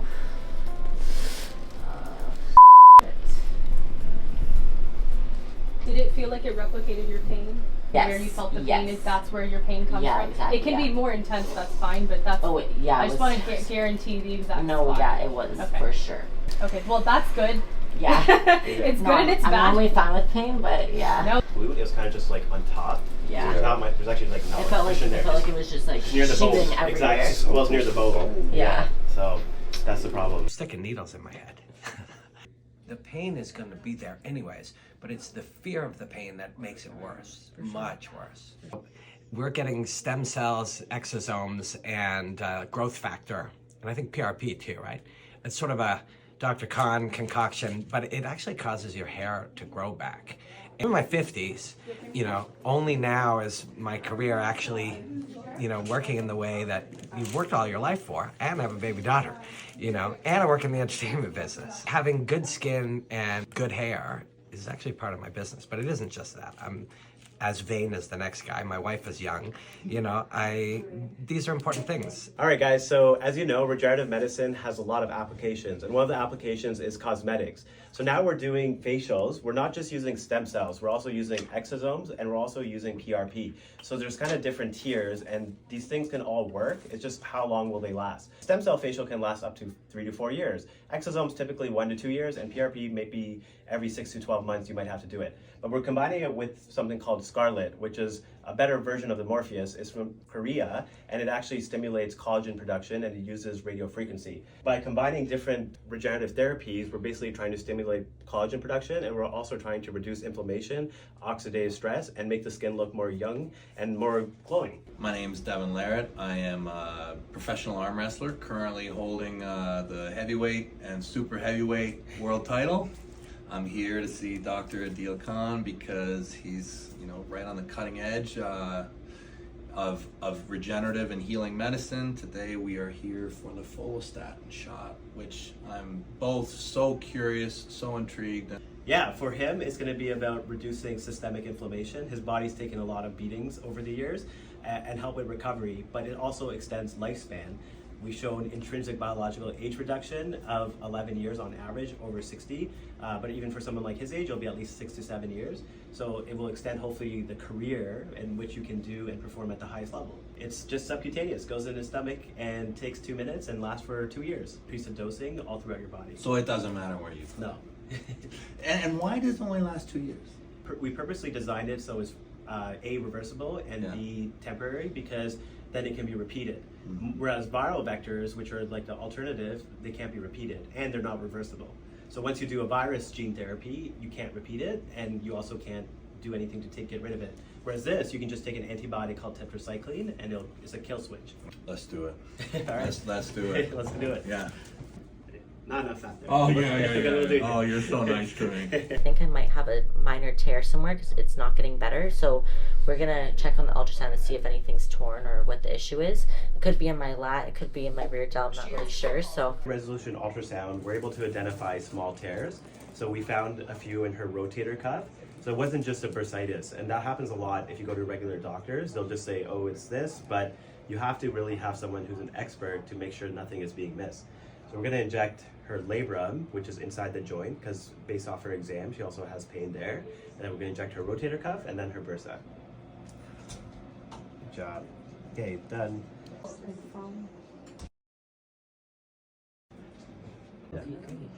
Cool. Okay. Thank awesome. you. Does he do Okay. like, All that for your 2 little band-aids. He's a chiro. I know, Yeah. right? It felt She's like a much big more, girl but- now. Every day I wake up and everything hurts and I don't know why. A lot of emotional baggage along with it. You feel like the things that you love got taken away from you. When I met Dr. Khan, he came on my brother's podcast and he just sat across me at a table and said, I can take away your pain. I had chronic pain ever since I was like 12 years old. No one ever really diagnosed what was wrong with me. They just said, oh, you're in pain, I get it, whatever, do this, do that, and nothing ever seemed to work. So a double knee surgery at 16 for bone chips to get removed from my knees. 8 years old, I had to quit powerlifting, which is the one thing I love. I felt like it gotten taken away from me. 35, I was getting both my hips completely replaced. 99% of doctors are only doing what's called intra-articular, which is going into the joint, but they're not treating the bone. And the bone is such a big part of the problem. It's kind of like if you're farming and you're not treating the soil, you're just kind of treating the grass. You're only treating the superficial part. I mean, number one is getting him out of chronic pain. He said he's been in chronic pain for his whole adult life. People forget what it feels like to live without pain, how much chronic pain affects your mental health. And Chris has gone through a lot. Like, that's the number one thing I want to give him back, is just giving better quality of life. And then statin, the IV stem cells, they also have anti-aging benefits, and they also have benefits for strength. So I think getting those benefits for strength and energy and everything else and longevity will just be a bonus. Imagining I'll feel great in like a couple months. Yeah. Now I feel good. I'm not really in pain. I think the stellate ganglion block and the other things that we did, the other peptides and stuff, to prepare you. I think they killed a lot of pain in my body already, because today I just had this weird feeling where I'm like, oh, I feel really good today. Yeah. We're doing a procedure called nerve hydrodissection. So everyone has heard of knots, like when you go to a massage therapist and you feel those knots and you try to get them out. So it's when the muscle becomes really ropey, and the reason that happens is because the fascia, where the nerves run, they actually become entrapped, or there's also something called neurogenic inflammation. So what we do is we go around there with a needle and we dissect it so it's not trapped anymore, and then it also reduces inflammation. So we use a combination of exosomes and peptides, and then just some saline so we have enough volume, and then we dissect around the nerve and it frees it up, and it can actually relieve it permanently. So you get rid of those knots and you don't have that tightness anymore, because that can cause pain and mechanical dysfunction.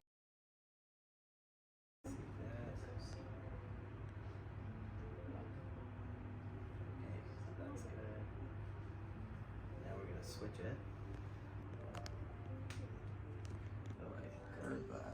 Alright, all done. What did it feel like?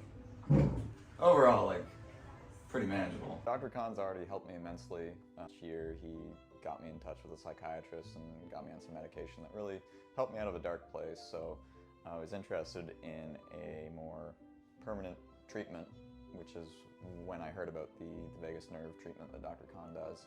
And I've done it now, and I'm excited to see if things continue to improve for me and I'm able to live a more full life because of it. Follistatin gene therapy is so fascinating because it can extend the time in which you can do heavy resistance training and reduce inflammation in your body. Because follistatin is a peptide that basically inhibits myostatin, and then the gene therapy we've delivered, it basically tells your body to increase follistatin production to levels of like where you were like when you're 18.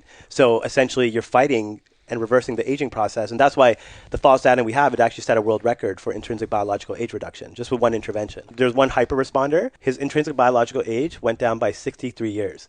Which doesn't even make sense, right? It's like 60, you can't be 60 years younger. So he was like really not taking care of himself. What was he was 80. Oh, wow, okay. And then now he says he feels 18.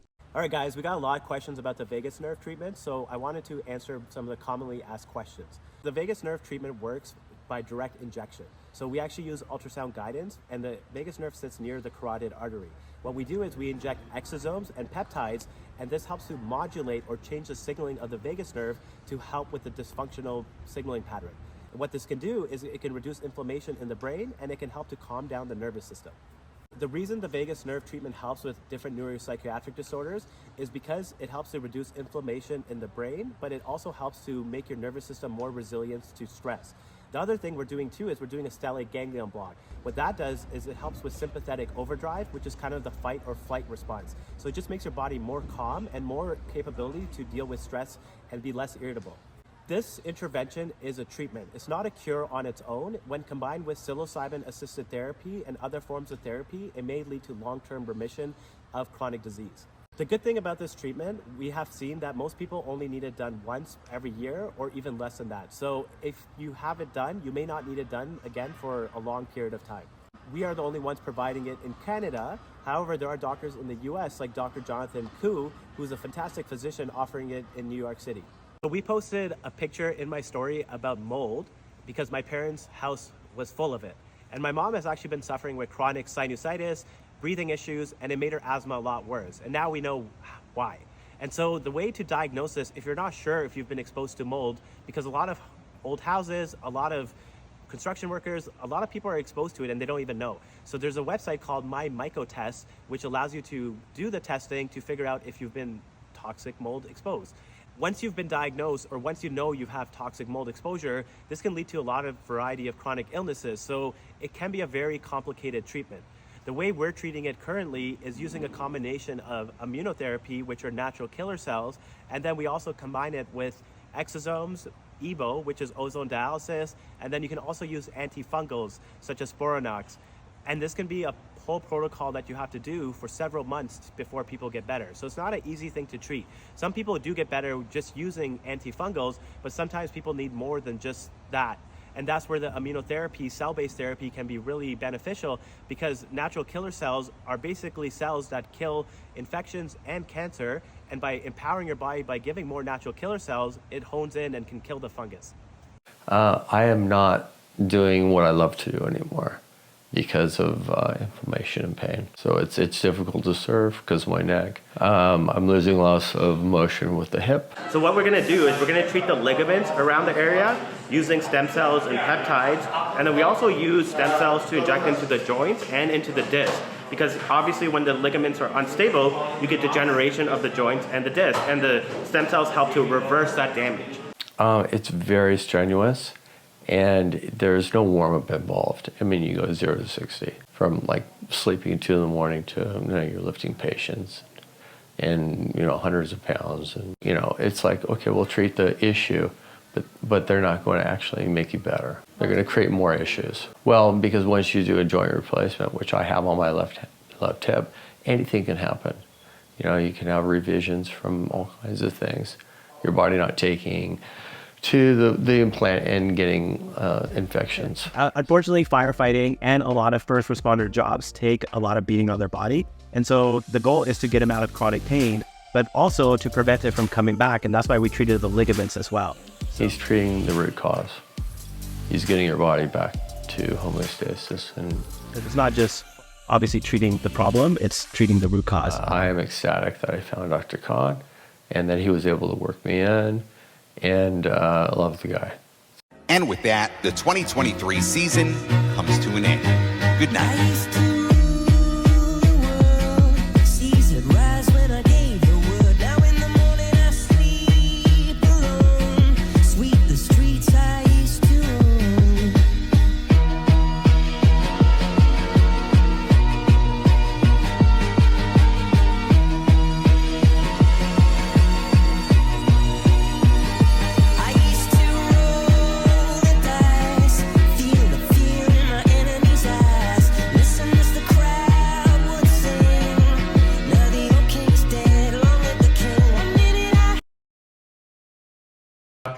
From Eterna Health.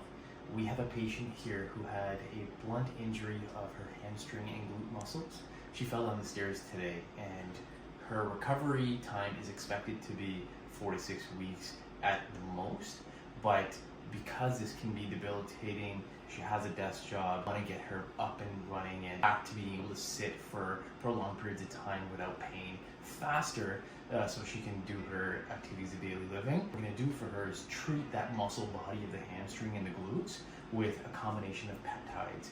The recovery time, as well as reduce the pain comfortable as fast as possible.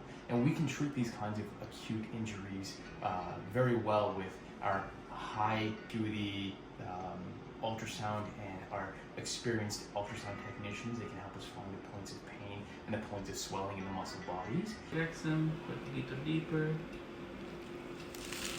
Try following with it. Yes. So when we do these injections, peptides affect the patient systemically, but there is some evidence to show that a local treatment can provide better outcomes for recovery and reduction in inflammation. So that's why we like to include peptides in our injections.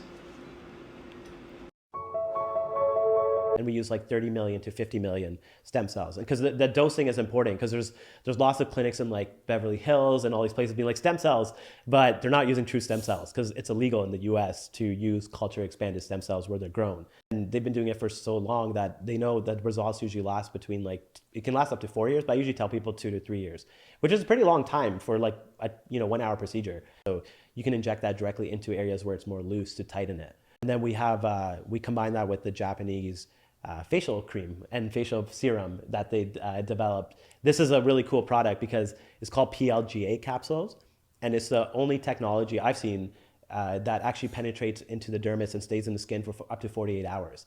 And Japan has done actually preserves, because there's all these like stem cell creams out there, but they're all BS. Degenerative disc disease and some modic changes to my back, which has been causing me problem when I train. So if we can improve them after this treatment, I would be very happy. It has been hindering me when it comes to my training for martial arts, which is my job.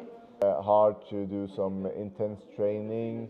When I do, I had severe pain, so it's been challenging for me to do my work.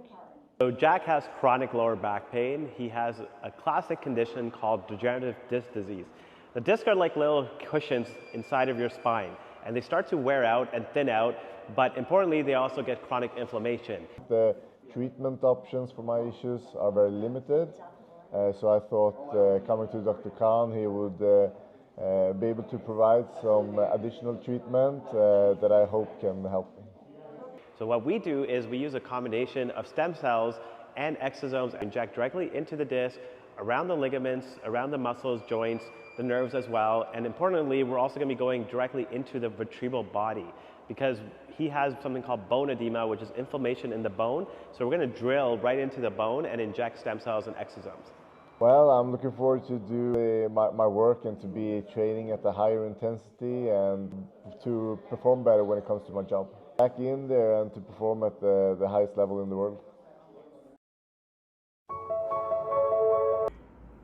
Imagine like for the past 10 years, pain whenever I have to pick up something from the floor, tilting like over a sink to wash my face or brush my teeth.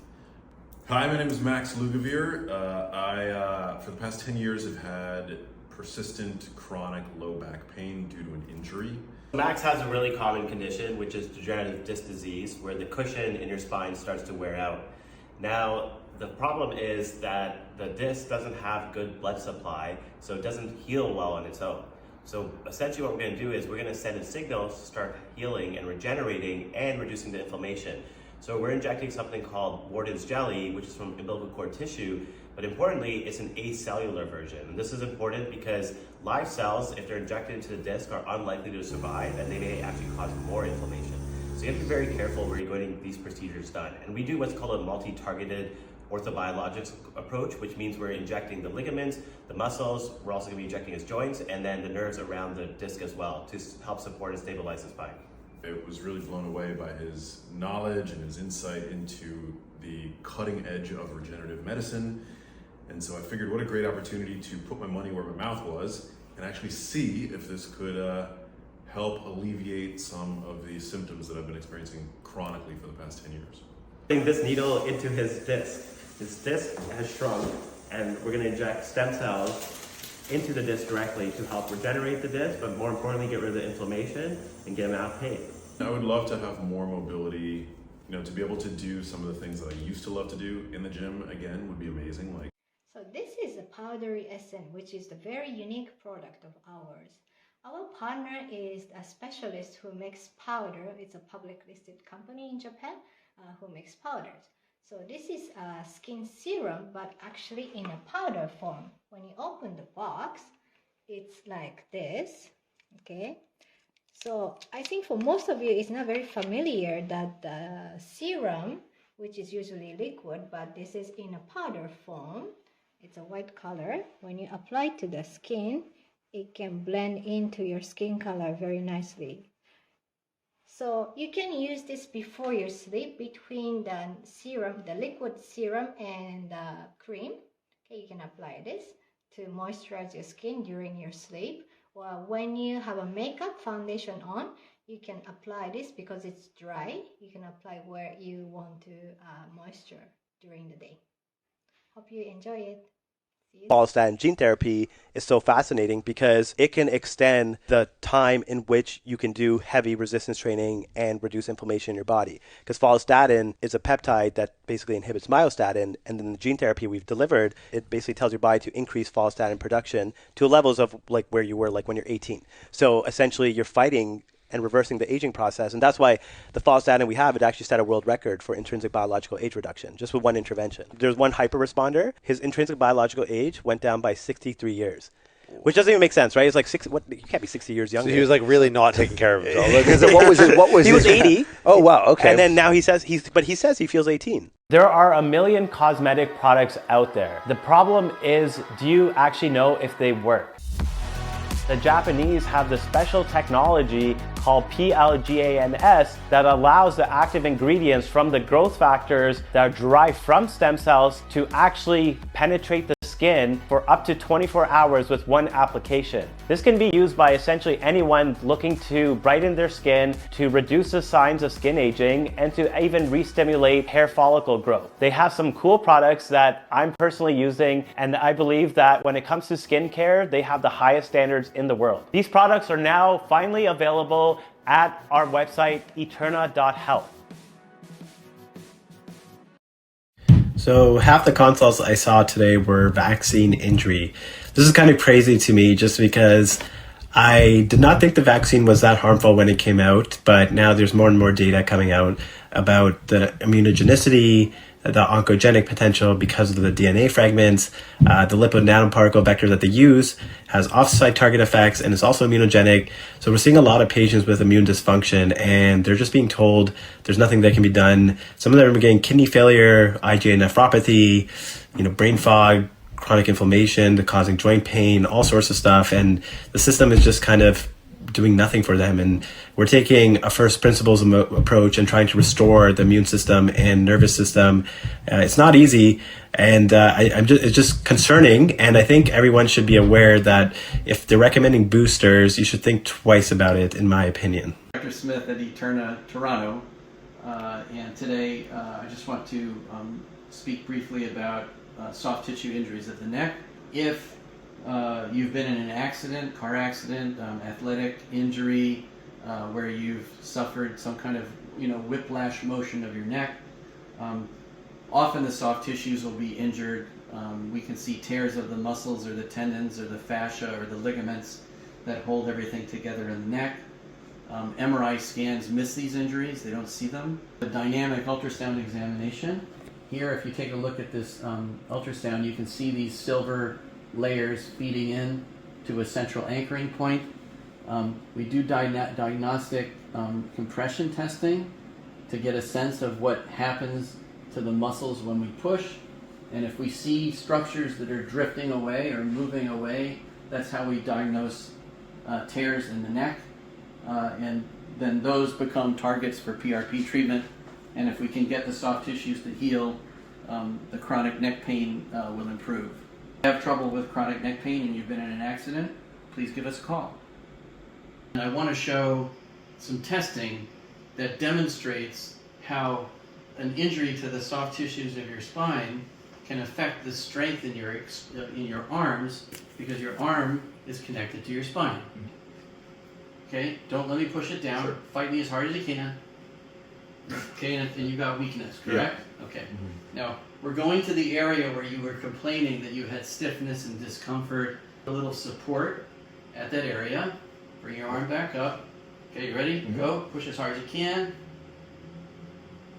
And I couldn't break you. No. Okay? Yeah, it shows how a soft tissue injury can affect arm strength. You were telling me that when you were lifting a heavy weight, you can even get a tremor. Yes. Okay, you have poor support of your arm because you've got a tear in the soft tissues down here, and you hold a heavy weight, you'll get a slight tremor. Yes. Okay, so that's an important lesson for us today. Thanks. Oh, this should be an easier question. Is what to do to lessen scars?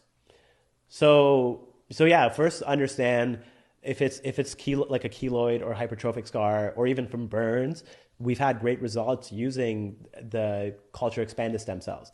And this is where dosing becomes important, because if you're just using non-expanded ones, like the ones that are available in the US, the dose is maybe 500,000 to like 1 million stem cells, which just isn't high enough to change the tissue architecture, meaning you have to remodel to treat scarring. Basically, you're remodeling the tissue, and that remodeling, there has to be signals that are strong enough that send those signals, and that's where we use like culture expanded stem cells, like again, like a 30 million dose or something, and we would put it into the scar directly, and it can actually remodel it, and it can flatten it out and make it much lighter. This dude's impressive too. I checked into the hotel the other night, and I'm like walking around. As I do, I go up to scope out the gym. There's like one person in the gym, and Adil's here getting his pump on. How much was I squatting? Hundreds, possibly thousands. I don't know. I'm not one of those guys who's coming in to see Dr. Khan like super broken and beat up. I'm one of those guys who's very interested in the latest, best age reversal and regenerative medicine tactics to just keep my body and brain in the game for as long as possible. He's had this chronic knee issue, and the way we figure out the nuances is we do something called dynamic ultrasound assessment. Dynamic ultrasound assessment is not just static images, we're actually moving the knee in different positions, and you cannot do that with MRI. So everyone always thinks MRI is better, and they go straight to MRI often in the US and in most parts of the world, but dynamic ultrasound assessment is the best way often to diagnose chronic issues. Adil is actually going to be doing some very cool, interesting work on my knee. He was able to find something nobody else had seen in my knee. The other stuff, follistat and clotho and NK cells and stem cells, this is all just to live longer and feel better. If I go to a doctor and complain that I'm not feeling good or my energy levels are low, they'll give me 15 minutes in a waiting room and, probably either prescribe something or, tell me to go home and get some sleep. What got you into this? And especially, I'm just curious, like, you do a lot of unique stuff, so I'm curious what took you down the unique path that a lot of others didn't go down. Actually, you touched on it, which was the fitness background, because it's interesting when you go into medical school, you're taught pathophysiology, and then you're taught how to treat that pathophysiology using medications or surgery. But for me, because I came from the fitness background, I was like, why are we talking about exercise and nutrition? A guy like Adil is like thinking on 1,000,000x higher level than that. Like, how can we optimize the entire body and use super cutting edge regenerative medicine protocols to do so? So, I mean, it's a night and day difference. So this is the first time ever in the world that a hydrogel scaffold that 3D cross-links is being used to embed stem cells. What that means is the stem cells can grow inside of this jello-like substance, so they're protected from the immune system, but then they also can engraft and regrow new tissue. Ben has some degeneration of his cartilage, so we want to increase the chances of cartilage regeneration. We'll get 2 of these syringes come out of his knee. There's actually a lot of crap in there. Yeah, crazy. Competitive mixed doubles tennis tournament, and I mean, if I can sprint faster and jump higher and leap a little better during that, I'll be a happy clam. BenGreenfieldLife.com/Eterna podcast. BenGreenfieldLife.com/Eterna podcast.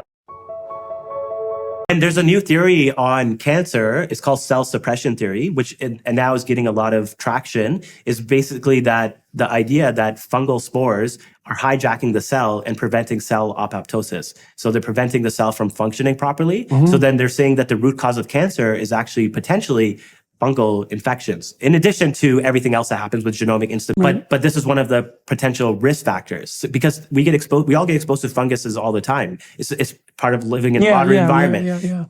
Most people's immune system can deal with it, but some people's immune system can't. Well, especially if they're in a place where they're being chronically exposed at levels that they can't actually tolerate. Exactly. So how do we build the resiliency in your body so you can deal with those fungal infections? We give you the cells to do that. And that's what the natural killer cells are going to do. And eventually we probably give you the FMT as well. So we can give you your... And FMT is the fecal microbial transplant. Oh, yes. It's really cool to see what he has done in the regenerative medicine space. He is a visionary and a trailblazer. It's not just giving a pill to fix that chemical imbalance. It's about figuring out how is the body intertwined and what caused that in the first place. I'm trying to figure out my purpose in life is to help as many people as possible and people who are falling through the cracks of the medical system. Our environment is becoming more and more toxic. How do we build resiliency in the body to deal with all these toxins, cells, signals, and scaffolds? And if we can combine these three things, figure out the right signals and give it the right tools, we can heal many complex conditions from dementia to cardiovascular disease to even cancer. And we're going to be doing a lot of these trials over the next few years. I'm sure we'll make a lot of headlines as time goes on because we are doing some pretty innovative work and I believe we're really going to change the world. I don't want their generation to suffer with the same chronic illnesses that we're seeing with my generation and the generation above us. Their generation deserves better. They deserve not to have the disease burden of chronic illness. So excited to do our first video on fecal microbial transplants. We've talked about transplanting cells, we've talked about transplanting new genes, and now we're going to be transplanting microbes. And Dr. Caroline Ganabis is going to be talking about how we manufacture it and why it's so important for longevity. Hi, I'm Dr. Caroline Ganabis, and I am going to be a part of the team developing an FMT product here at Eterna. So I thought I would cover a little bit about how it all works and how it actually makes a difference within the human body physiologically. So essentially what we have is this capsule that has a microbiota transplant within it that has this great assortment and robustness in species from a donor. So the way that you're able to get it to colonize that colonic environment is by having a specific capsule that allows it to bypass that acidic environment within the stomach, past the small intestine, and right to where we want it to colonize to be able to have the greatest effect within a human. You might be wondering who this FMT product could be for. So this is a therapeutic that's great for a whole slew of diseases, ranging from things like mental illnesses, so things like depression, some links we've seen clinically in obesity, Crohn's disease, IBD, even those that have recurrent C. diff infections. So there is a whole slew of diseases that would be beneficial for someone to be able to take this therapeutic. So maybe one question that might be popping up, well, how is this different than a probiotic?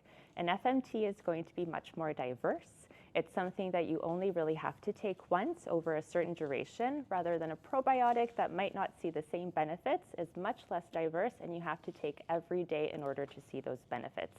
So with an FMT, we're going to see greater results in patients that are going to take it, and overall wellness and longevity. Like if you're a regular person and your doctor's telling you like you have to do this because this is what the FDA says, and you think the FDA is like the regulatory body that you have to trust, then it's hard for you to know like what to do. And I get that pushback all the time because to me the FDA is like an overprotective mother. You know, they have maybe good intentions, but a lot of times because of lobbyists and other parties involved, that they kind of go down the wrong path in terms of like wanting to really protect and help people. You mean because the FDA is run entirely by pharmaceutical company executives? I didn't say that. Am I lying? I think anyone listening to this, or anyone alive in America today who says, oh, I trust the FDA and CDC after the last 3 years, you failed the critical thinking test. Hi everyone, I'd like to introduce our Derma Essence, which is the skin serum we developed. So when you open this box, it comes in 2 bottles like this. So one is powder, one is liquid. So you open the liquid bottle and then pour this into the powder bottle and then mix it very well. When you mix it, it's better you keep it in the fridge for 2 weeks so that you can always use it very fresh. Yes, I see some amazing result with our patient. For example, their skin pore gets really small, almost unnoticeable, or their skin got smoother without any wrinkles. So I hope you can enjoy it. Yeah, see you soon. I believe that what I have is painful bladder syndrome, which means that I have a lot of urgency and pain in the bladder. I've had this condition for probably at least 25 years. You know that we get some of the most complicated cases from all over the globe, and because of that, I have to work with other top specialists. And I've brought in Dr. Shah all the way from Dubai, who is one of the few interventional radiologists who does intra-arterial stem cell injections. Yeah, so we'll be doing intra-arterial injection of stem cells into the area of the bladder and her pelvis. So she has a kind of inflammation of the pelvis, if you think of it that way. And what we're going to do is we're going to inject stem cells intra-arterially into those areas of the blood vessels which supply the bladder, supply the pelvis, supply the area around the rectum and the other areas in the pelvis. And I don't even turn to traditional medicine anymore. I just don't feel that it's kept up to speed with what's really going on in the leading edge of medicine right now. Flash forward many years of me trying to explore other options, ozone therapy treatments, pelvic physiotherapy. So by putting in stem cells, what we hope to do is we regenerate the normal cells. So the abnormal cells, the ones that are causing inflammation, those will go away and normal cells will again repopulate the area where there's abnormalities. I hope that I can be rid of my pain, that I can go to bed at night not worrying that I'll be waking up 15, 20 times. Hi, it's Leslie Cote, and I'm thrilled to report that 3 months after my stem cell treatment with Dr. Khan and Dr. Shah, I'm feeling so much better. I'm actually feeling great. I no longer have any bladder pain. Now for me, that's kind of a miracle because I lived in so much bladder pain for so long, I'd almost lost hope whether I'd feel pain-free again. Well, that moment is finally here. And as someone recently said to me, it's hard to remember pain when you're not living in it anymore. And that's how I feel right now. So I just wanted to give a huge thank you to the entire team at Eterna Health for changing my life. Hi, it's Leslie Cote, and I'm thrilled to report that 3 months after my stem cell treatment with Dr. Khan and Dr. Shah, I'm feeling so much better. I'm actually feeling great. I no longer have any bladder pain. Now for me, that's kind of a miracle because I lived in so much bladder pain for so long, I'd almost lost hope whether I'd feel pain-free again. Well, that moment is finally here. And as someone recently said to me, it's hard to remember pain when you're not living in it anymore. And that's how I feel right now. So I just wanted to give a huge thank you to the entire team at Eterna Health for changing my life. How does a father husband balance his life when you have something that you're so passionate about right now that is so cutting edge, so important, right, to I think society and what we're doing? How do you find the time to be dad, and do you wrestle with that at all? Yeah, I'm very fortunate because my wife is like super, super supportive, and I mean, you guys met her, and she's also, she kind of gets the bigger picture. Like, okay, we're sacrificing, but this is because it's for the greater good. I mean, I know it sounds a little grandiose, but like, I mean, I think it can benefit all of humanity. Like in that sense that if we push these therapies forward, it can be something that can benefit everyone across the globe. Because let's be honest, there's a lot of people suffering, and there's so many people with chronic illnesses suffering, and they have no hope. And with these gene therapies and cell therapies, eventually we'll be able to help so many people who right now aren't getting help. And being able to make this more accessible to more part of the world, yes, it sucks in terms of how much sacrifice there is from family and personal things. And even now, like we were talking about, I probably have to move, and like it sucks. Like I'm gonna have to leave Canada, but it's like I'm doing it for something. That mission is bigger than just me, you know what I mean? And I feel like there's so many people helping me now in this mission, and so many bright people that I have, like amazing scientists, like obviously the podcast, getting the word out there. And I feel like it would be, you know, it would be short-sighted to just say, oh, I just want to spend more family time. Like I do, but at the same time, it's like, I think this is why I'm here, and I'm just trying to do my purpose. I really want to get to 100% so I can do everything that I used to do. Surgery of any kind is always a last resort. To a shoulder injury, and this has been like a year since I've had an injury in my shoulder. So Sorel is a professional poker player, and as with many people, instead of just smoking cigarettes and drinking alcohol, they actually want to take care of their bodies. I pride myself in always trying to find a game theory optimal solution. Poker, you do that by making the best decisions when you're playing a hand. In this kind of thing, like I'm looking for the thing that's going to solve the problem in the most efficient and the most safe way. That brought me to explore stem cells. Like from what I've heard about it, from what I've read about it, it seems like the most non-invasive and also the most efficient and effective way of healing this issue. He has chronic shoulder pain, and he has something called a Bankart lesion, which is a tear inside the joint. So we're going to be injecting that as well with stem cells and exosomes to repair it. I'm excited to do chin-ups. I haven't been able to do a chin-up in like over a year. Being able to do a chin-up again is going to be like the metric for, okay, now I'm healed. I do that, I'm at 100% and ready to take on the world. So that's where those nuances become very important, because if you use the wrong type of PRP for the wrong indication, you're not going to get a bad result. And that's why a lot of patients say PRP didn't work for me, is because they're not even using the right PRP to begin with. And that's where you have to also have this kind of ground, I would say, framework of how to progress and understand the different therapies, which a lot of doctors don't, unfortunately, because they just went straight to stem cells, or they never got the proper training with PRP, so they don't really understand the application for each one. And so they're just offering patients, whatever they think based off their toolbox of whatever's limited, and it's not often very systematic. And so prolotherapy, what we're doing now, instead of just dextrose and saline, we're often using leukocyte-rich PRP because that'll trigger inflammation, or we're even using bone marrow because bone marrow is also pro-inflammatory because of the red blood cells and everything, and that can help to strengthen and tighten the ligaments. And I'll often now mix it with something like copper peptide, because copper peptide can help to also facilitate collagen deposition, which is what you want for the ligaments.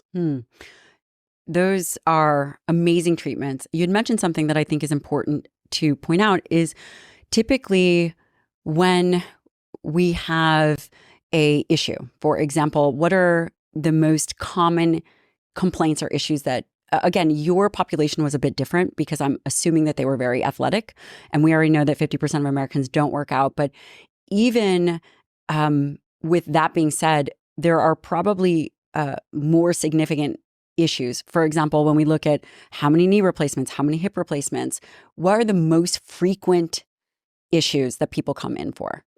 Yeah, by far it is osteoarthritis. And then chronic pain. Yeah, because chronic pain, most of it is osteoarthritis. But then there's also a huge subset of patients who fall into this chronic pain category and are labeled as fibromyalgia, which is basically a catch-all term for just saying you have chronic pain, but they don't really know what it is, so they just call you a fibro patient. And to me, it's really a disservice, because a lot of physicians aren't just willing to dig deeper into what's causing the pain. And so we understand now there's this really kind of link between dysfunction of the immune system and chronic pain. So what's something called neurogenic inflammation, which is inflammation at a cellular level around the nerves, which can trigger this pain cycle. And so what we try to do is we help to break that pain cycle. I have a very, very high pain threshold, so I don't think this would represent most people. But for me, honestly, it's like a 1 or a 2.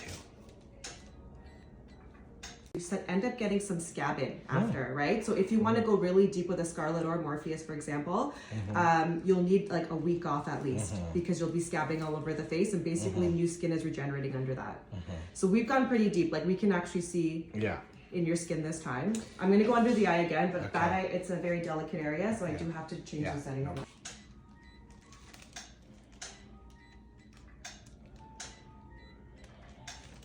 So my skin has been crazy. I'm a almost 55-year-old man.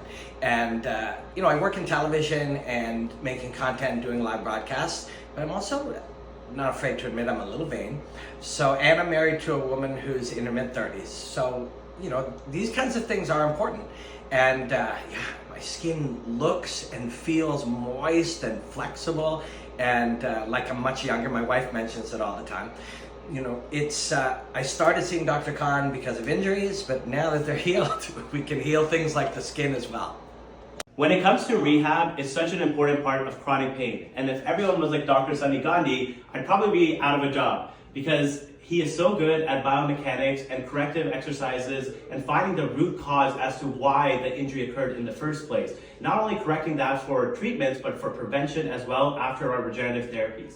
Hey guys, so I'm super excited to join the Eterna team with Dr. Khan. We've been working together for about 4 years now. We've been having outstanding results. So we're just excited to bring that all within one clinic, within one house, and just treat patients collaboratively. All right, so we have a patient here with a history of a calcaneal fracture and multiple dislocations of the metatarsals. If you come in right now, you can actually see the first scar. Patient had a lot of sensitivity through this scar, which we cleaned out most of it. Patient could not even tighten their shoe tightly previously. He has another scar here where they put the other plate in. You can see atrophy of the peroneals. So right now we're working on reestablishing dorsiflexion and plantar flexion of the ankle, which we have quite a bit. We're cleaning out a lot of the swelling and also the mid-foot rotation, which patient had nothing last visit. So our goal is to get him running within the next month or so. Stay tuned. All right, guys, I'm excited to introduce everyone to Walter. He is the Chief Scientific Officer and the founder of this amazing Minicircle technology. He's going to explain about the plasmid vector and why he designed it the way he did. Howdy, my name's Walter. I'm with Minicircle. I'm one of the founders and I'm the Chief Scientific Officers. I edit human DNA. So here at Minicircle, we have a plasmid technology that can deliver particularly a longevity hormone, so it makes you live longer, protein called follistatin. So we deliver a protein that makes you live longer called follistatin. We do this by means of a plasmid. A plasmid is a little CD of DNA, and we can administer that to your cells, and the cells can then read it and code it just like any bit of your regular DNA. A plasmid is simply a circular bit of DNA, and it's made of DNA just like the DNA in your body, and basically if it's added to a cell, it can be read by your cells, and it will code anything on that bit of DNA. You can think about it like a CD. So if you add a CD to a record player, the CD player can read it, and it will then play the music. In this case, the plasmid can be added to the cell, and the cell will then read the plasmid and produce whatever protein is coded on the plasmid. Plasmids have an issue called transgene silencing. All that means is the cell tends to recognize them and silence them within about 2 days. Now, what we've done through our bit of technology and our bit of research, we've actually been able to lengthen that to about 1.5 to 2 years. Gene therapy is when you add a gene or you take away a gene. You can add a beneficial gene or you can subtract a non-working gene. In our case, we're adding genes with the plasmid therapy that delivers follistatin. So we're adding that follistatin gene to your cells. I'm sure many of you have heard about CRISPR. CRISPR is an example of when you have a defective gene and you use the CRISPR to remove a particular gene that's not working right. Plasmids, on the other hand, are an additive technology. So in our case, we don't actually integrate into your chromosomes. The DNA that is there in your cells never gets touched in the process of the plasmid being administered. Basically, it's essentially an add-on. Therefore, I like to call it an additive gene therapy. So you can think about it as like, the circular bit of DNA as a little CD of DNA. If you put a CD into a record player, it's not going to affect the record player. But that additive bit allows the music to come out and you can hear what's on the CD. In the same way, when we add the plasmid to the cell, that cell then can access the DNA information on the plasmid and produce, in this case, the protein. There are some blood tests now and genome sequencing, and there's a lot more individualization you can do for cancer, which unfortunately is not being done. Just to give you context, and this is from Dr. Tom Insledin, who I have to give credit to. He treats cancer here in Scottsdale, and he does whole genome sequencing, and he says the standard of care, even at the best cancer centers like MD Anderson, are 900 times less than what he's doing in terms of like how much genome sequencing you should be doing to figure out what's the best type of therapy for this cancer. So that's a crazy. That's not ideal. No, exactly. That's a crazy amount, and that's the number he used. And I'm just like, wow, that is.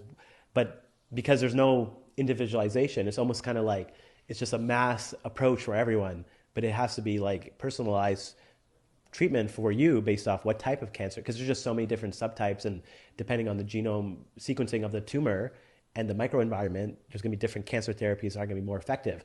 As a very generic treatment protocol, dendritic cells and natural killer cells aren't going to be harmful, and they can only help for almost any type of cancer because they're basically just making your immune system stronger. And Dr. Long COVID is becoming an epidemic. Life is completely changed for me in the last 2 years. Seemingly every system in my body, massive pain in my joints, my muscles, even my organs. Overall body inflammation, normal person before and active member of society, a provider for my family, and now I can't do any of it. They were trying to tell me that it was mental at some points, and I knew it wasn't. It's very physiological. I really want to just see him like be able to function properly again. Like it's really hard to see my dad in this state, so just like being able to see him function again would be my dream. And the conventional medical community is still treating this in a fragmented way.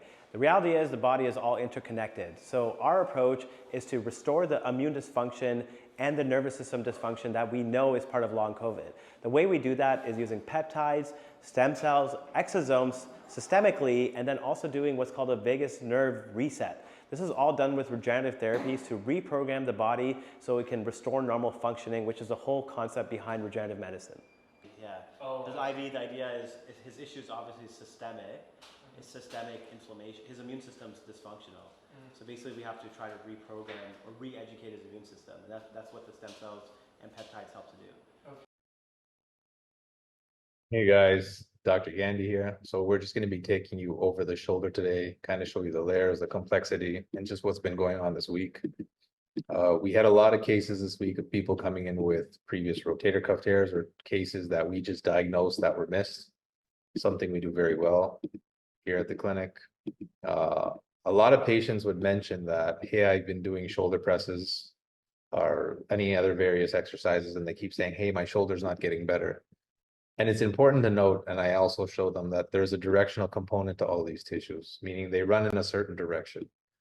So it's important that your rehab actually reflects this component. Because the goal of the body after an injury is just to get you back to function. It is not to optimize function. So it simply kind of just plugs in the hole in a sense. So it's very important that your rehab is catered specifically to these lines of tissue, no matter what the tear is, and also just getting the correct diagnosis, what we're able to do in the clinic very effectively. And I believe that's why our patients get such amazing results. How do stem cells actually work? A lot of people know I'm doing work with expanded stem cells. This means they're derived from umbilical cord tissue, and we grow them and we manufacture them and then we inject them or put them intravenously.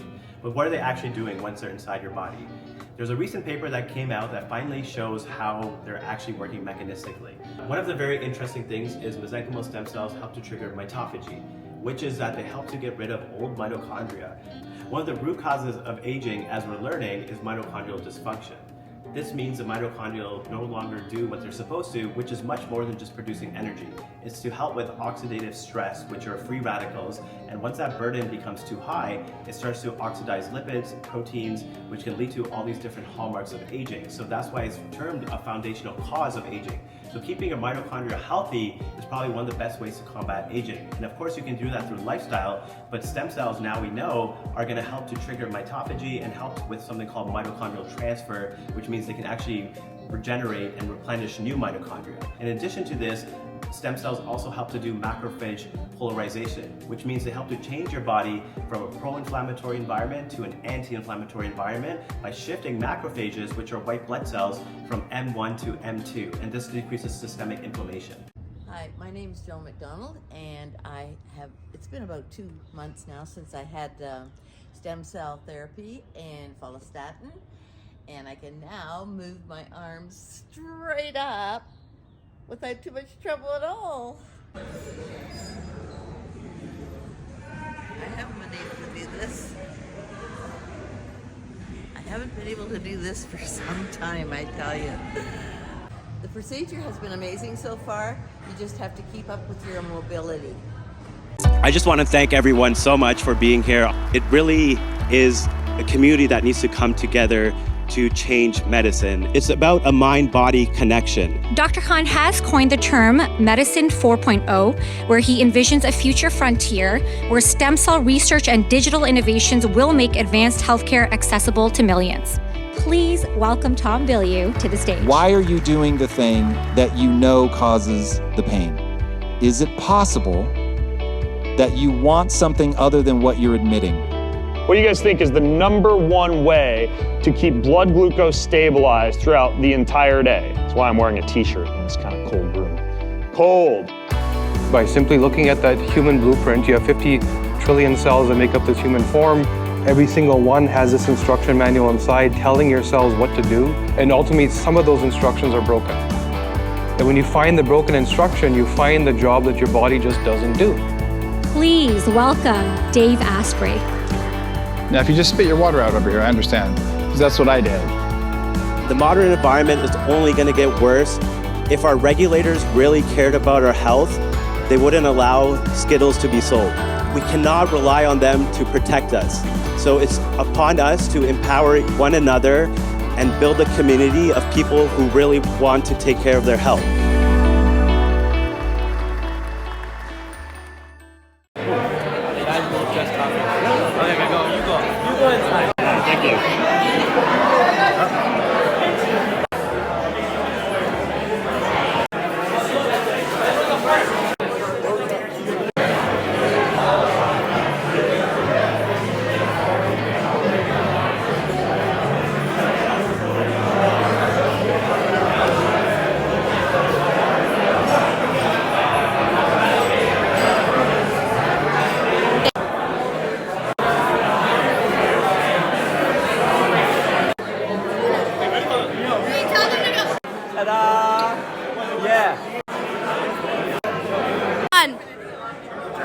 Salute!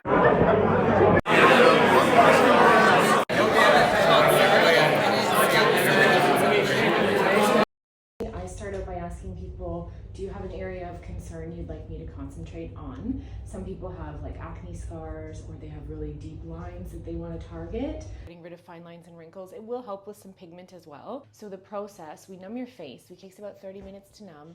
People have a little bit of swelling. There is a risk of small amount of bruising. Usually around the under eyes is where we see bruising because it's a much more sensitive area. The bruises are usually tiny little needle prick marks that really only you notice because they're a little bit sore, more so than people being like, oh my gosh, what have you done to your face? Yeah. Immediately afterwards, you can expect to be red and a little bit swollen, a little bit puffy. Yeah. Some people are fine within a couple of hours. I tell people 1 to 3 days is an average time for healing. And by healing, I mean your skin's gonna feel a little bit sensitive, a little bit raw, might be a little bit red. Once your skin goes back to baseline, meaning normal, you can use whatever skincare products you usually use. Until you're back to baseline, you want to avoid anything active ingredient-wise. We have 30 million stem cells for the face, and then we have exosomes that we're going to mix together to make them more potent.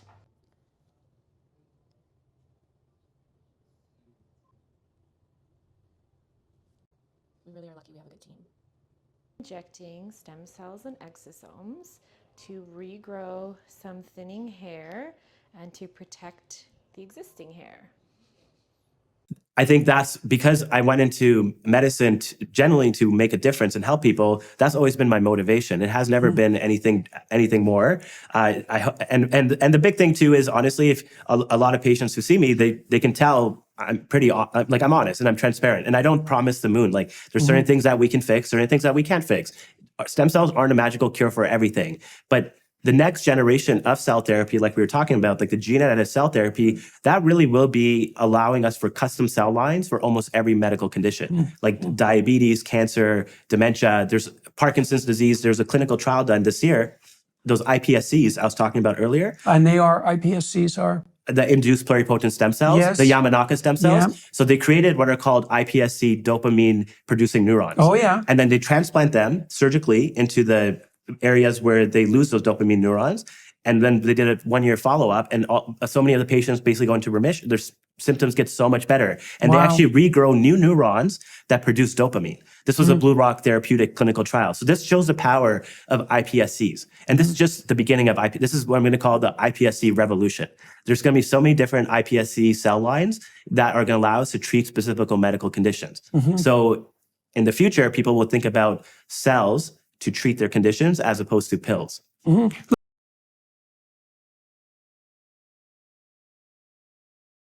I was really interested. It sounded like a really good treatment to get. You know, I'm 35 and who knows what I've been exposed to over the 35 years I've been alive. So I wanted to give it a shot. I'm really into biohacking. So I'm really chill if I don't feel anything. I'm super relaxed for sure.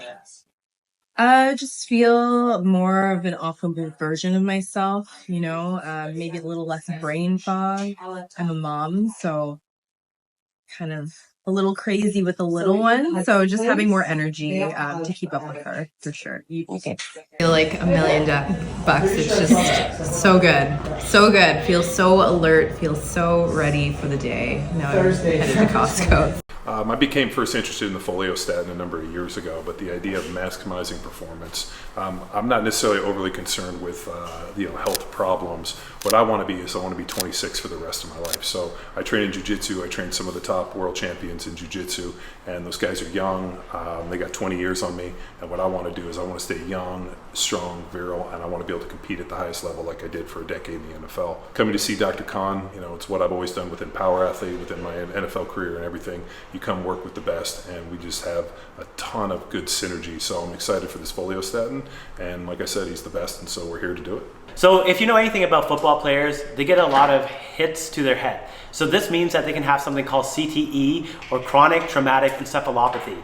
Essentially, this means they have brain damage, and there isn't really any great treatments for this. So one of the things that can be very helpful is intravenous exosomes, because they cross the blood-brain barrier. They can stimulate neurogenesis, so growth of new neurons, and reduce inflammation. We can also help them with energy, strength, and de-aging their body, because let's face it, their body does age faster because of all the trauma and the wear and tear. So that's where the follistatin gene therapy comes in. So as you age, your body loses foliostatin. So I like to be able to maximize those amounts to the time I'm in my 20s. So be big and strong for the rest of my life. So, if it lasts 2 years, I'll be here every 18 months for the rest of my life to make sure that I can stay as able-bodied and resilient as possible. Where would you get those exosomes from? Like you would just get them from a donor? Yeah.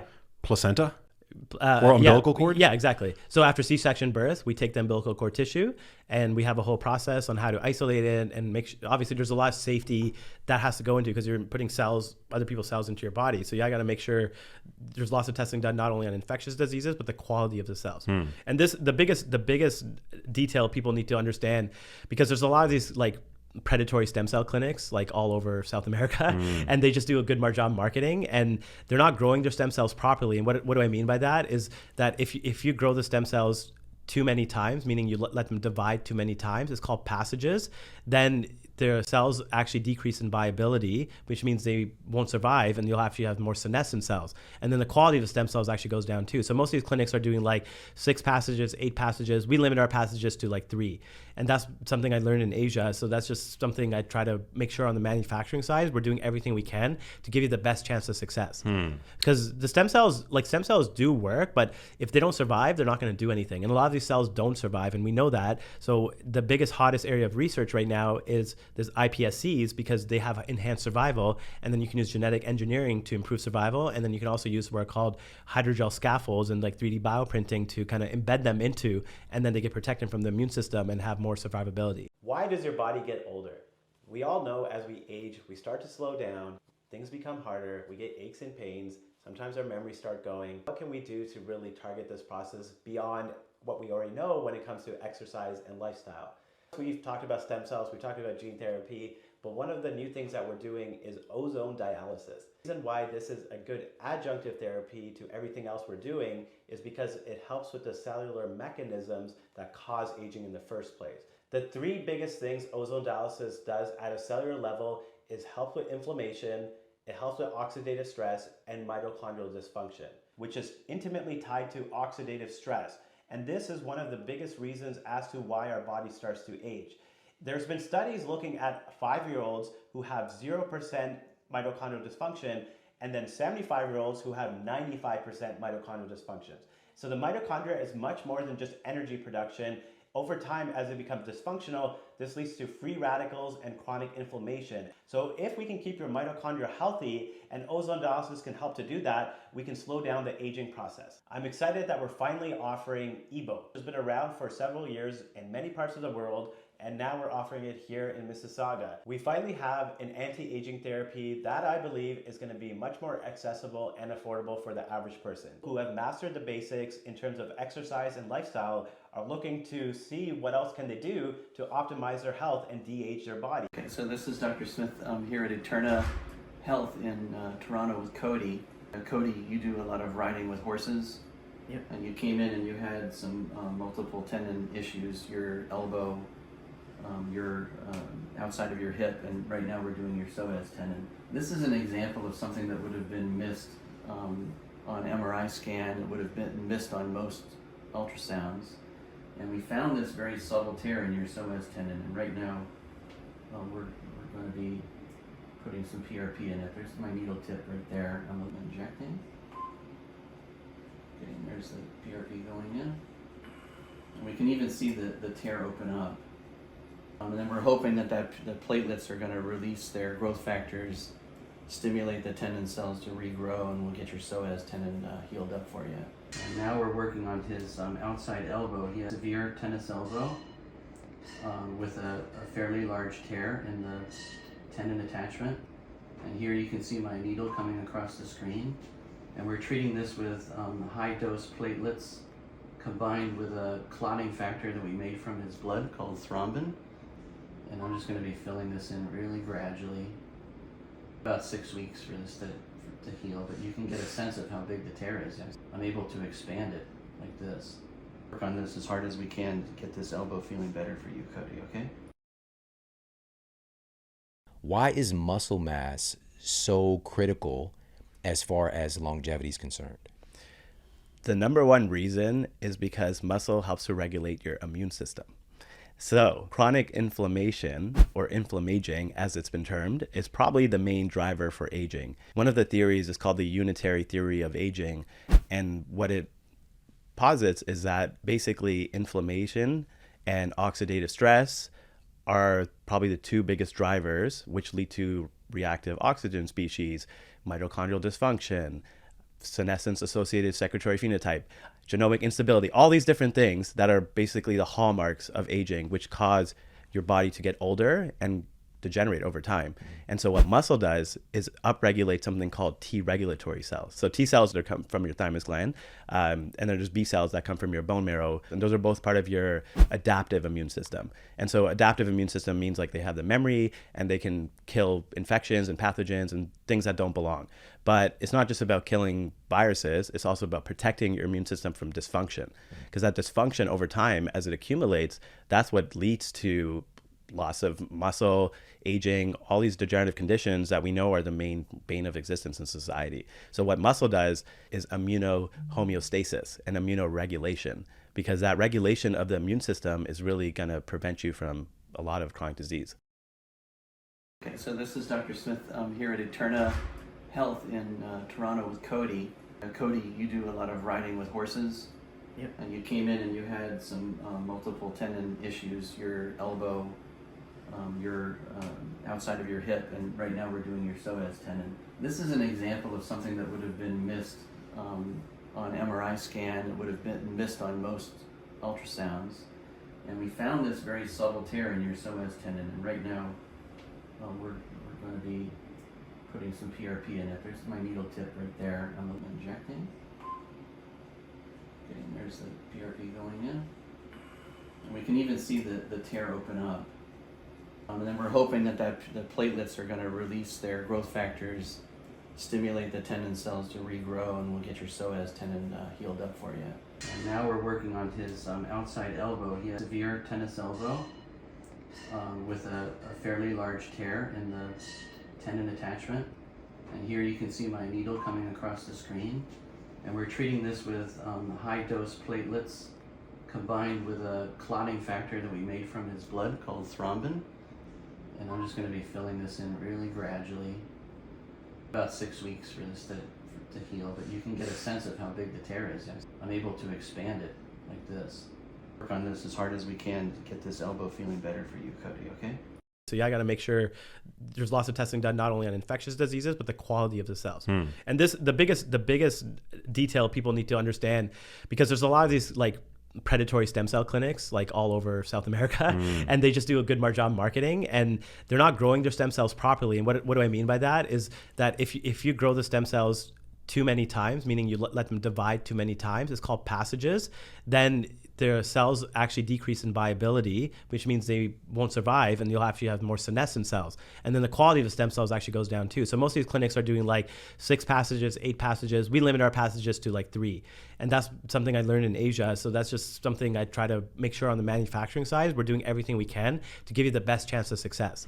Because the stem cells do work, but if they don't survive, they're not going to do anything. You mentioned something about gene therapy, that it could potentially increase natural testosterone production to, let's say, 2,000 nanograms per deciliter. Yeah, that's a luteinizing hormone, the Minicircle. Yeah. So we'll have that available hopefully next year. Same technology, injection in your arm. The LH will go into your circulatory system. We're going to optimize it so you get into the upper 2/3 of testosterone range. That's where you get the anti-aging longevity benefits, and that's where most people feel good. And you're not going to have any of the side effects that you get with super physiological dosages. Right. You said the potential could be like a total testosterone of 2,000 nanograms per deciliter. Yes, you could go up to there, yeah. So now you're putting all the TRT clinics out of business. Yes, that's going to be the plan. We're going to make the price point for luteinizing hormone a couple thousand. And that's one injection.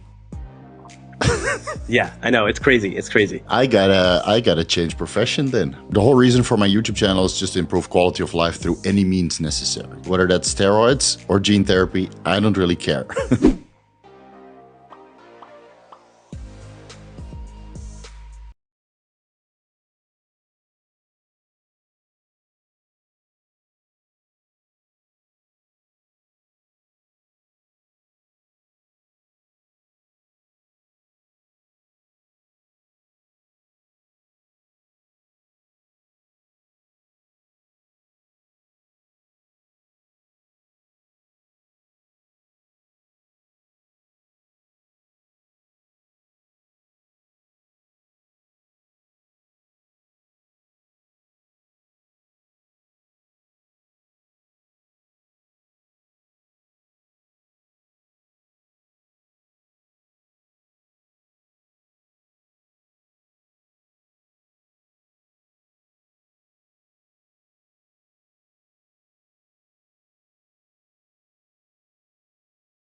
What if I told you there was a treatment that would allow you to get rid of some of the toxins in your body?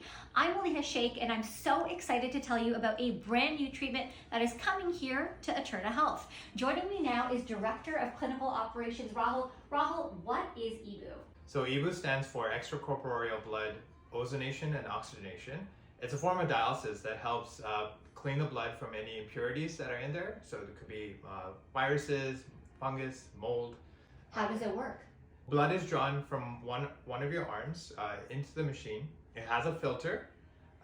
It purifies the blood, and then it gets ozonated. And then that ozonated blood returns back to the body. Who is this for? So EBU is great for anyone looking to boost their overall health. But those who would also benefit would be anyone with cardiovascular disease, long COVID, mold toxicity, chronic illnesses, viral illnesses. So what I'm hearing is this could be for me, my sister, my brother, my mom. Now guys, I'm so excited to share this with you. In honor of this new treatment here at Eterna, we are offering 50% off for the first 10 people to sign up for it. All you gotta do is reach out to info@eterna.health. You want to take advantage of this exclusive offer. Chris Duffin here, and some of my health concerns and why I'm here is, I'm 46 years old, turning 47. From my lifting, I've got arthritis kind of riddled through my body. A lot of degeneration in the joint, just the combination of like high stress lifestyle, lifting. So for those of you who don't know, Chris Duffin is an absolute animal when it comes to training. And for me, it's an honor to help him because I do admire what he's able to do with his body physically and mentally. So what we're really doing is trying to help him with his recovery and to give him more strength and energy, because when you do such heavy weights for such a long time, it does take a wear and tear on your body. And so this will restore some of that dysfunction he has at a cellular level because of the intravenous stem cells. And then we're also going to give him more energy and strength with the follostatin gene therapy. The reason I'm looking for regenerative medicine, I believe it is the best adjunct. When you're looking to own your own health, you have to take ownership of it. And traditional medicine is really displacing that and putting that trust in someone else in a very outdated modalities of care. The standard of care is just not there. And what Dr. Khan is doing with the targeted approach is, well, it's going to achieve results. And so the outcomes that I'm hoping is to have a huge effect on my cognition and mental clarity, brain fog as a results in neurodegeneration, impact on the autoimmune disease that I have and the related inflammation and arthritis that riddles my body. And I've had patients who are in their 50s who said they feel like they're 15 years younger. We had one patient, he was a hyper responder, but he said, so I think he's 83, and his intrinsic biological age with our anti-aging therapy, which we'll talk about in a sec, went down by 63 years, which is insane, right? His telomere length, which is like a marker of longevity, did increase proportionally. And he literally said he felt like he was 18 again. And he has so much more energy and strength and vitality. So statin has actually been around in bodybuilding for like 20 years because it's a myostatin inhibitor. I don't know if you remember when we were like, I'm sure you remember because we're like a similar age. When we were younger, there always used to be like, oh man, I can't wait to get a myostatin inhibitor. Because those big jacked ass cows, right? Those Belgian blues, because they have myostatin deficiency. And I'm pretty sure Ronnie Coleman and Big Ramy and all these top guys have a myostatin deficiency. And that's why they're so humongous, right? And so if you can inhibit myostatin, you can obviously increase your lean body mass. So follistatin in the bodybuilding world has actually been used for a long time, but the problem is follistatin, like most peptides, has a very short half-life.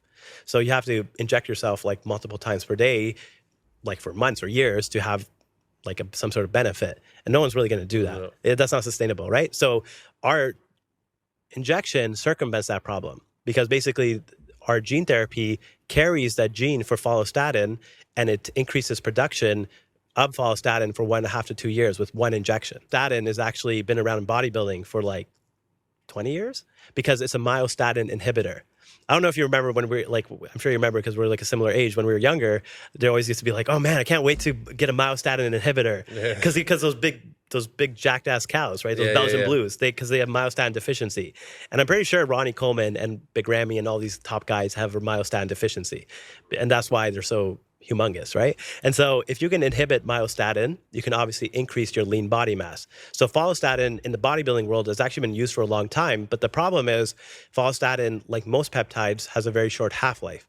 So you have to inject yourself like multiple times per day, like for months or years to have like some sort of benefit. And no one's really going to do that. That's not sustainable, right? So our injection circumvents that problem because basically our gene therapy carries that gene for follistatin and it increases production of follistatin for 1.5 to 2 years with one injection. Tell me what follistatin is and why it matters for aging. It's the holy grail of anti-aging. It's basically the combination of not just preserving muscle, but also reducing systemic inflammation. And so most people understand a peptide is just a signal to your body. So what's the signal that follistatin is sending? It's going to reduce your intrinsic biological age by up to 9 years.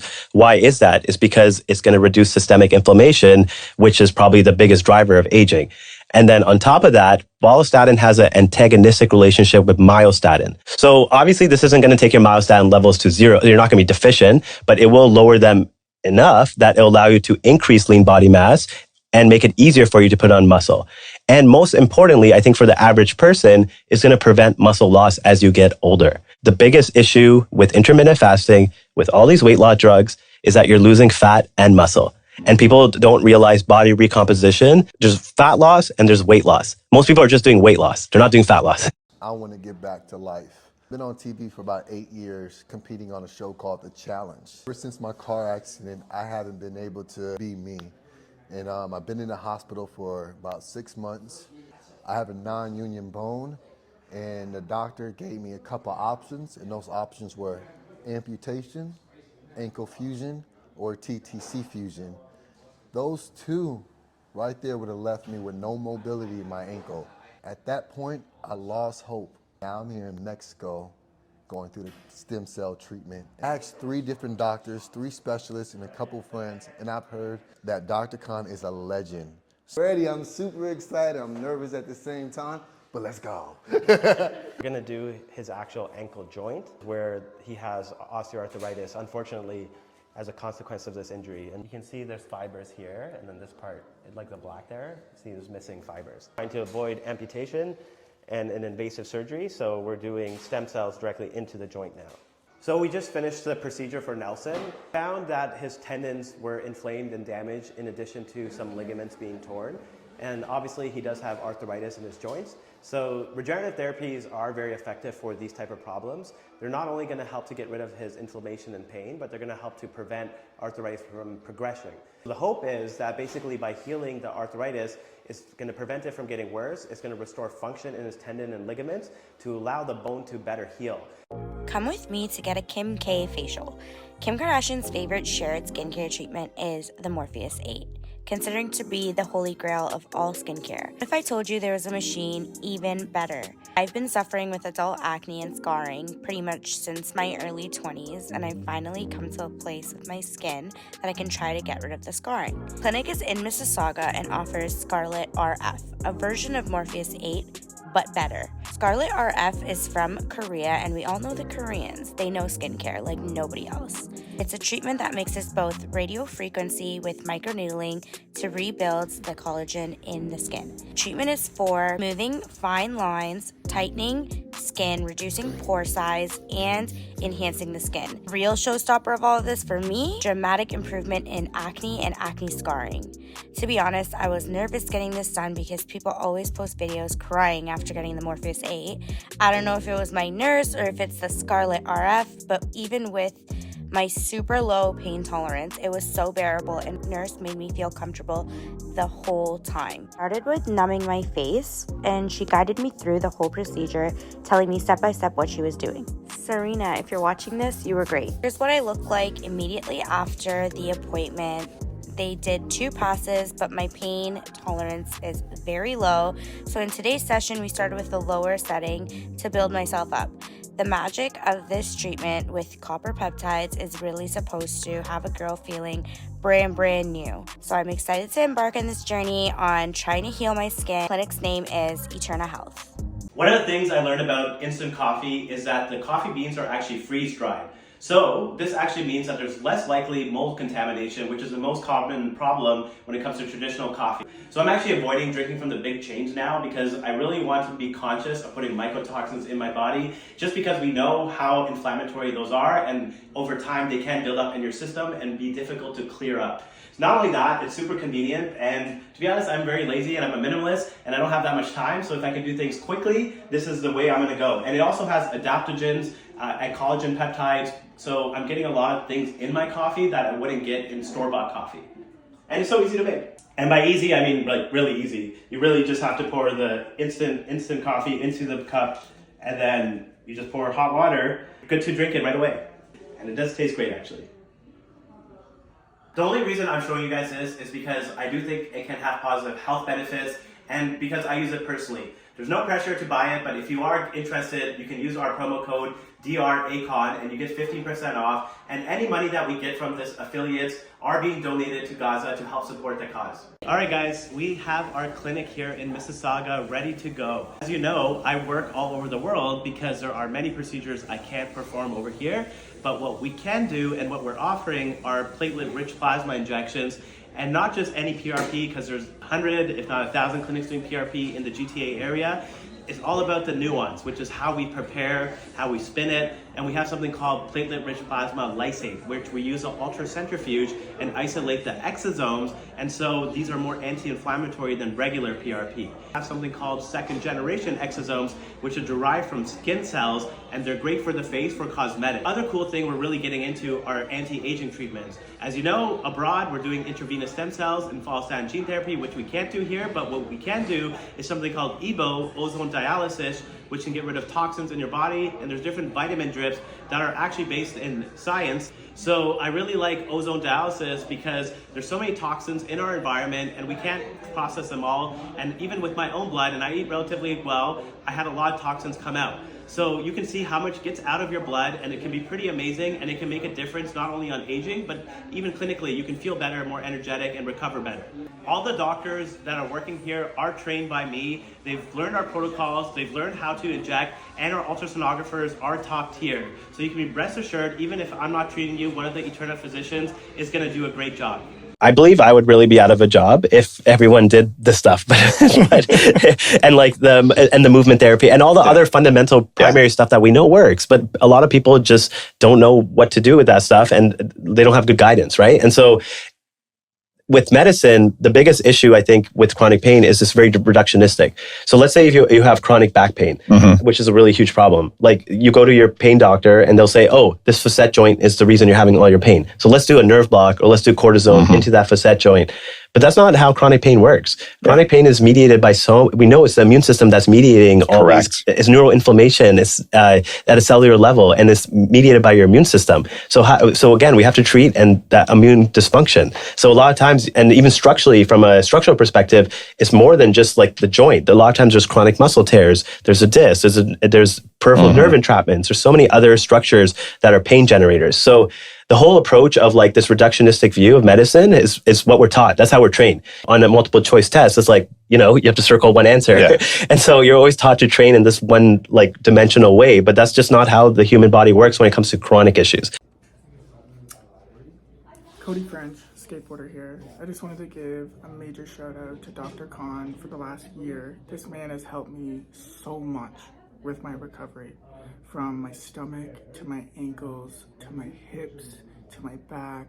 This man has kept me on the board so quick, so recovered, and I honestly just can't thank him enough for all the hard work he's done for me and my skateboarding career.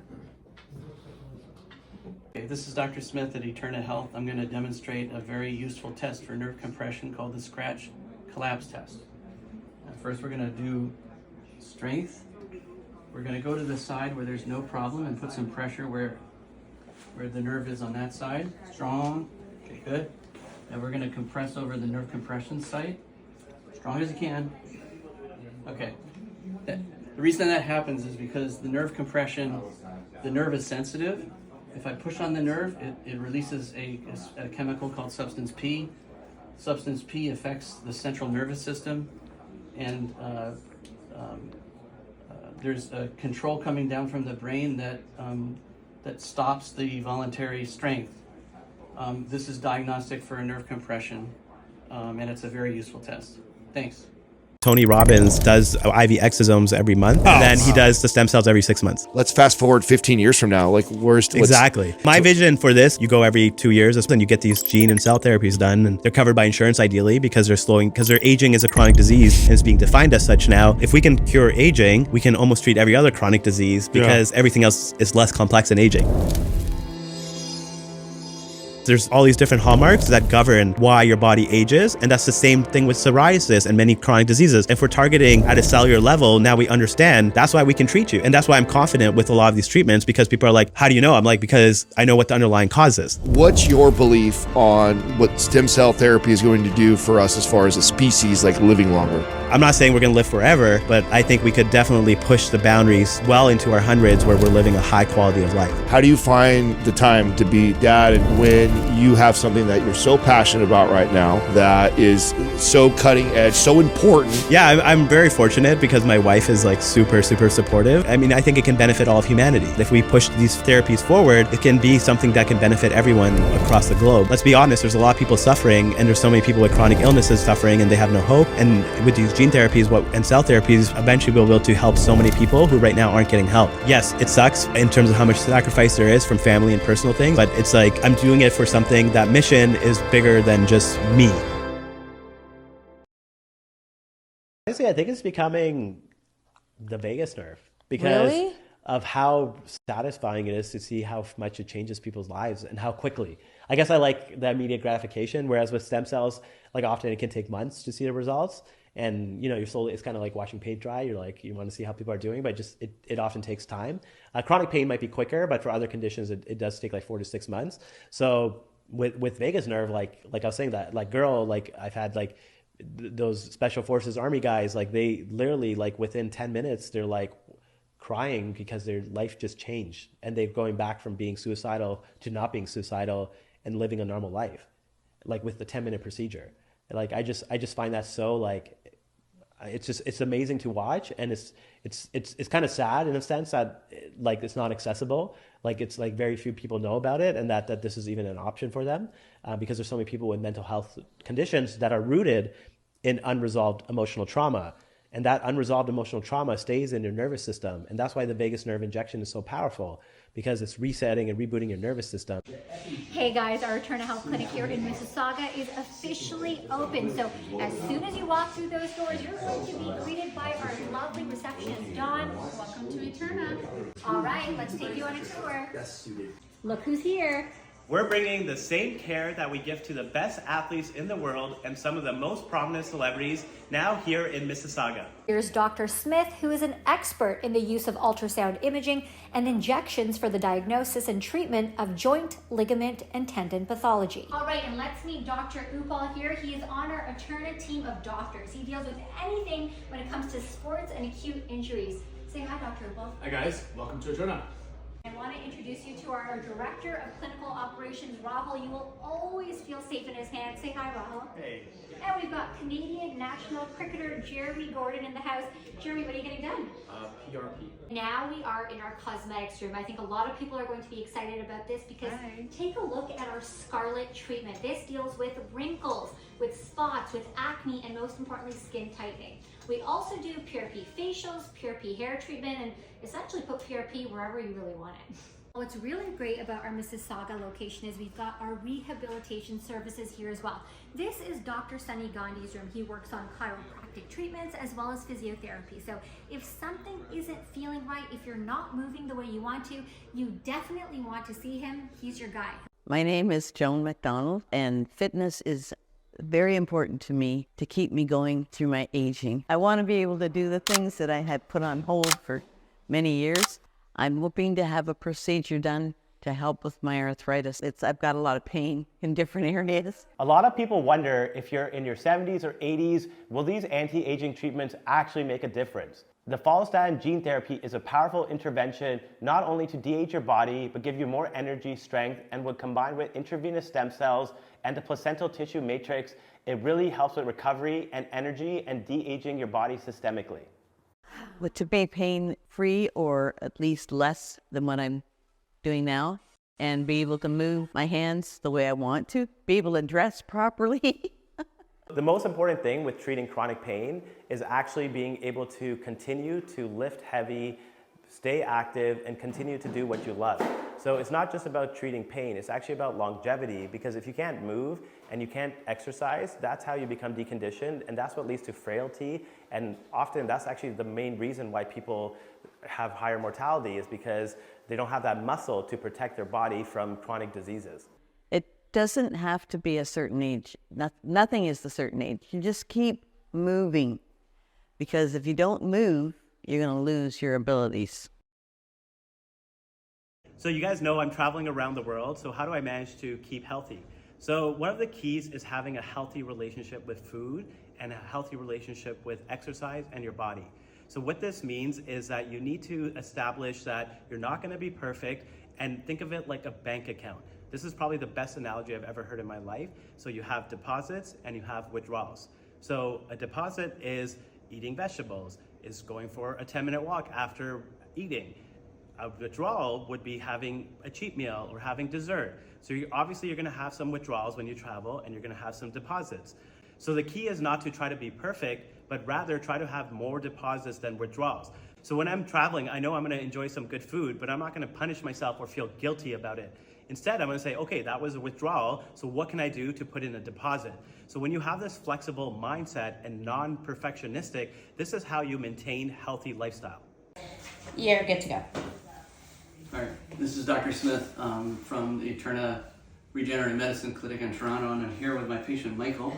Yes, yes. And I just wanted to have a quick conversation with you to get your feedback on, the consultation that you had, and and how it was maybe different than what you had had in the past, and tell me a little bit about your experience today. Yeah, 100%. Like, I feel like it was very professional. Not only that, like I found out things about the injury that I wasn't told, and I'm just really excited that I'm going to be able to possibly like avoid the surgery and be able to fix this like in a better way, and like I'm just glad that there's other options, because I was told like surgery was the only way, and like I was referred by my friend Sean Shepard. Shouts out to Sean, and very glad that he did that, and yeah, like I'm just really looking forward to getting this dealt with, and excited about it.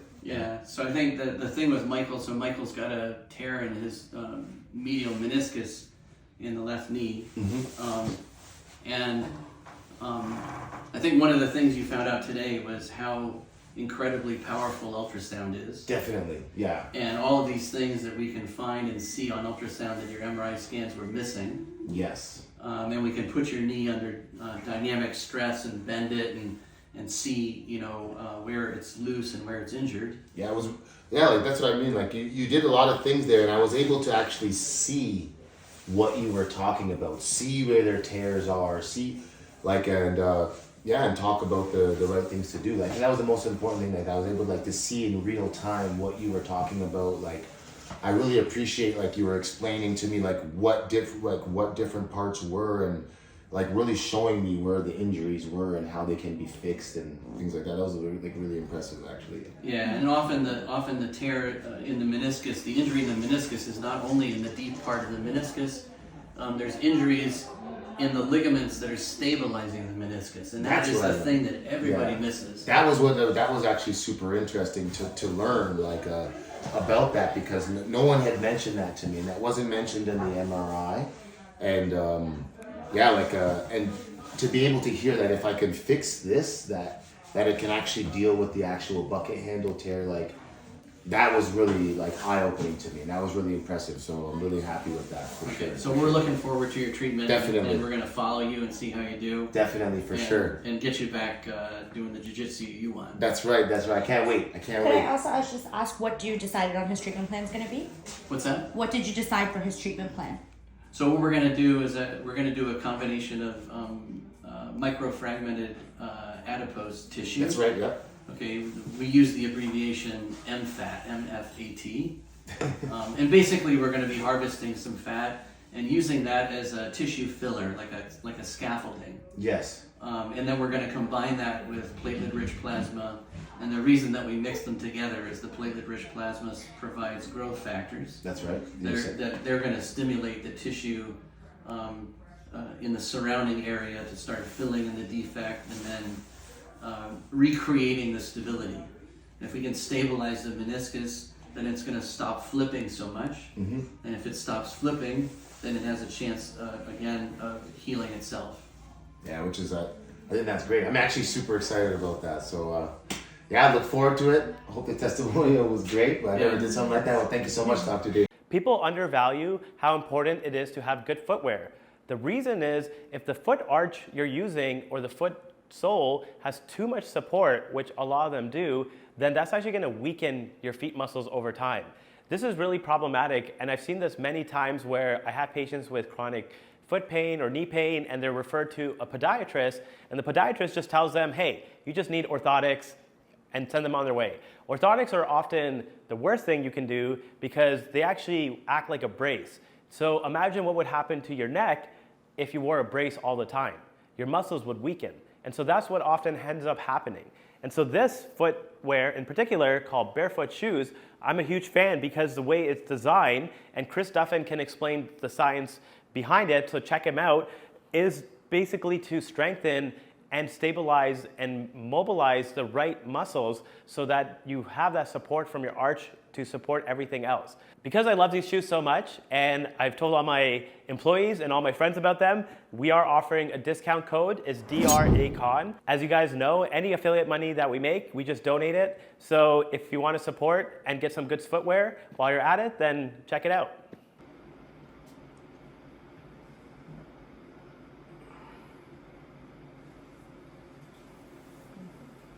The only thing it doesn't hurt is my elbow.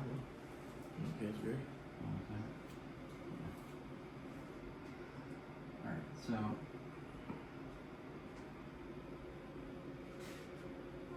sorry. Alright. Down there. Okay, so give me. Yep, you're good to go. Okay, so this is Dr. Smith here at Eterna Health in Toronto with Cody. And Cody, you do a lot of riding with horses.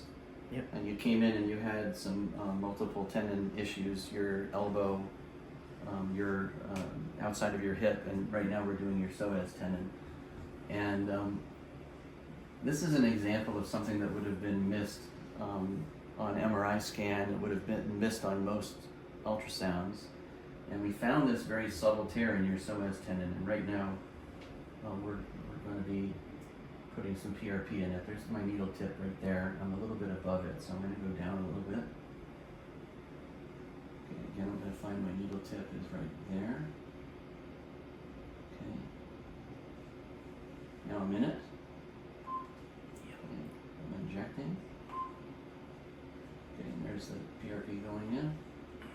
And we can even see the tear open up. So, okay. So that's your treatment, and then we're hoping that the platelets are going to release their growth factors, stimulate the tendon cells to regrow, and we'll get your psoas tendon healed up for you. Okay? Perfect. Thanks. So at my best, I squatted 1,200 pounds in equipment and 900 pounds raw. You know, the pressure from the squatting for so many years had started to deteriorate some kidney function. Yeah, so Matt has done some ridiculous numbers when it comes to powerlifting, and unfortunately the pressure of exerting so much weight has actually put strain on his kidneys. So now he has chronic kidney disease, and the only way to reverse that currently is with stem cells. Not just intravenous, but direct injections into the arteries that go into the kidneys. Just hoping for normalcy now. I mean, you know, depending on how well this stuff functions, just to have, you know, not pay for as much damage as I occurred in the training. We're going to go in with a catheter. The catheter is just a tube. That tube will go into the kidney arteries, and there's two main kidney arteries, a left and a right. We'll go into both arteries and we'll inject the stem cells and exosomes very slowly. And what that will do is it will heal the kidney. It'll allow those nephrons, which are the cells which work on the kidneys, to kind of work through and start working again, basically. Best case scenario would just be stay fit and active and healthy, honestly, and not have to have as many restrictions as a normal kidney person. You guys have seen me spamming the stories all the time about the Austin event. This is because I am very excited, not only to introduce everyone to medicine 4.0 and synthetic biology and all these cool new concepts that are going to be life-changing for many people, but for everyone to get to meet the most unique set of speakers anywhere in the world. Not only do we have these amazing influencers and scientists, we also have a very unique audience base. We have people like Joan McDonald, who is in her 70s and changed her life completely with just lifestyle. We have people such as Chris Duffin, who himself goes around and speaks, and we have other great doctors and scientists who are going to be in the audience. So it's going to be an amazing networking opportunity. Even if you're not that interested in the topics, you'll likely meet someone in the audience that you can connect and network with. So there's only a few weeks left before the event. We still have some tickets remaining, and we'd love to see you there. I need help with my knees. So I've been training for about 25 years now, and I'm 38, going on 40 pretty soon. And I've been doing acrobatics and jumping stuff for a long time at a very heavy body weight. And you can be big and jump, or you can be old and jump, but you can't be both big and old and jump. So I'm just finding that out now. My knees are not recovering the way they used to, and I need some help. With bodybuilding, a lot of people put extra stress on their knees and their joints, and they get cartilage damage. Cartilage is kind of the cushiony substance that protects your joints. And when it starts to wear out, it just becomes a degenerative process where it gets worse and worse. Stem cells are the only thing that have been shown to reverse the process and regenerate some of the damaged cartilage, but more importantly, get rid of his inflammation and pain as well. Because I feel like I've tried everything else at this point, and I've tried a lot of things, and I just don't feel like the miles are getting back on my knees. So this is bleeding edge technology, and I just feel very lucky and grateful that, you know, as a candidate for this therapy. So we're going to be using peptides for the bursitis, and then stem cells and exosomes combined with hyaluronic acid for the cartilage damage to help regenerate some of the damaged cartilage. I'm hoping to get my knees back so I can go through the day pain-free, and you know, I think my jumping days are probably about over now, so I'm just trying to get some health back in my knees so I can enjoy my 40s. I ended up being diagnosed first with CRPS, which is called the suicide disease. After months of that, and nothing was really helping or working, pain meds weren't touching it, we had decided that I was going to do assisted suicide in Switzerland. It was just like a medical decision, not something I wanted to do. We have to realize that these patients aren't being offered all the treatments that they deserve to be offered, meaning there's a lot of solutions out there that their doctors don't even tell them about. So it's so tragic that someone ends up essentially killing themselves because they didn't even know regenerative medicine is an option. One of the biggest issues currently is the price of these procedures.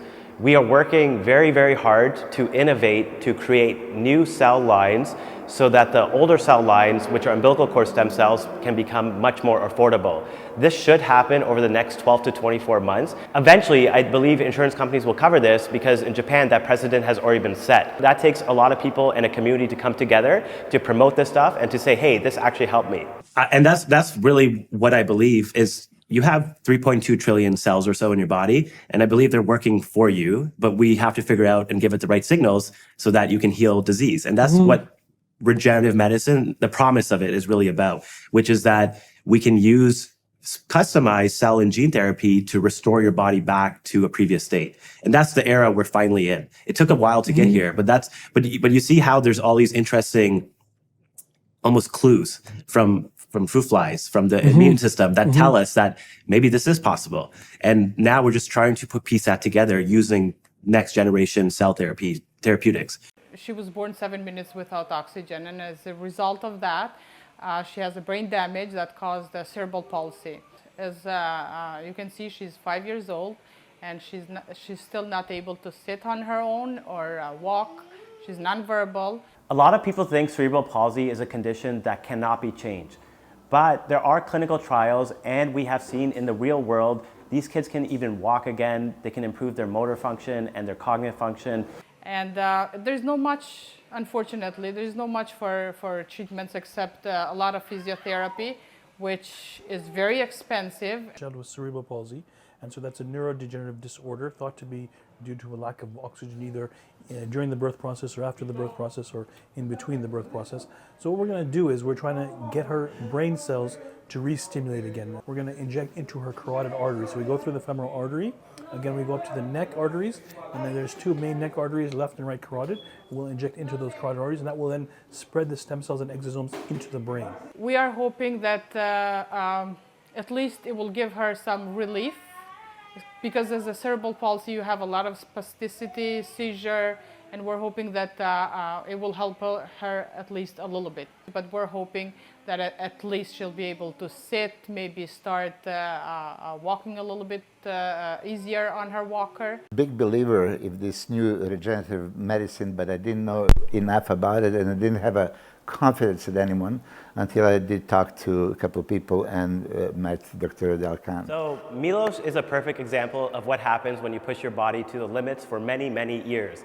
He is a former professional bodybuilder at the highest levels, and he also has experience coaching some of the best athletes in the world. So at this point right now I have a bilateral shoulder, bilateral hip, left knee, these kind of injuries that when I talk to Dr. Khan, he says, Milos, I guarantee you're going to feel completely regenerated.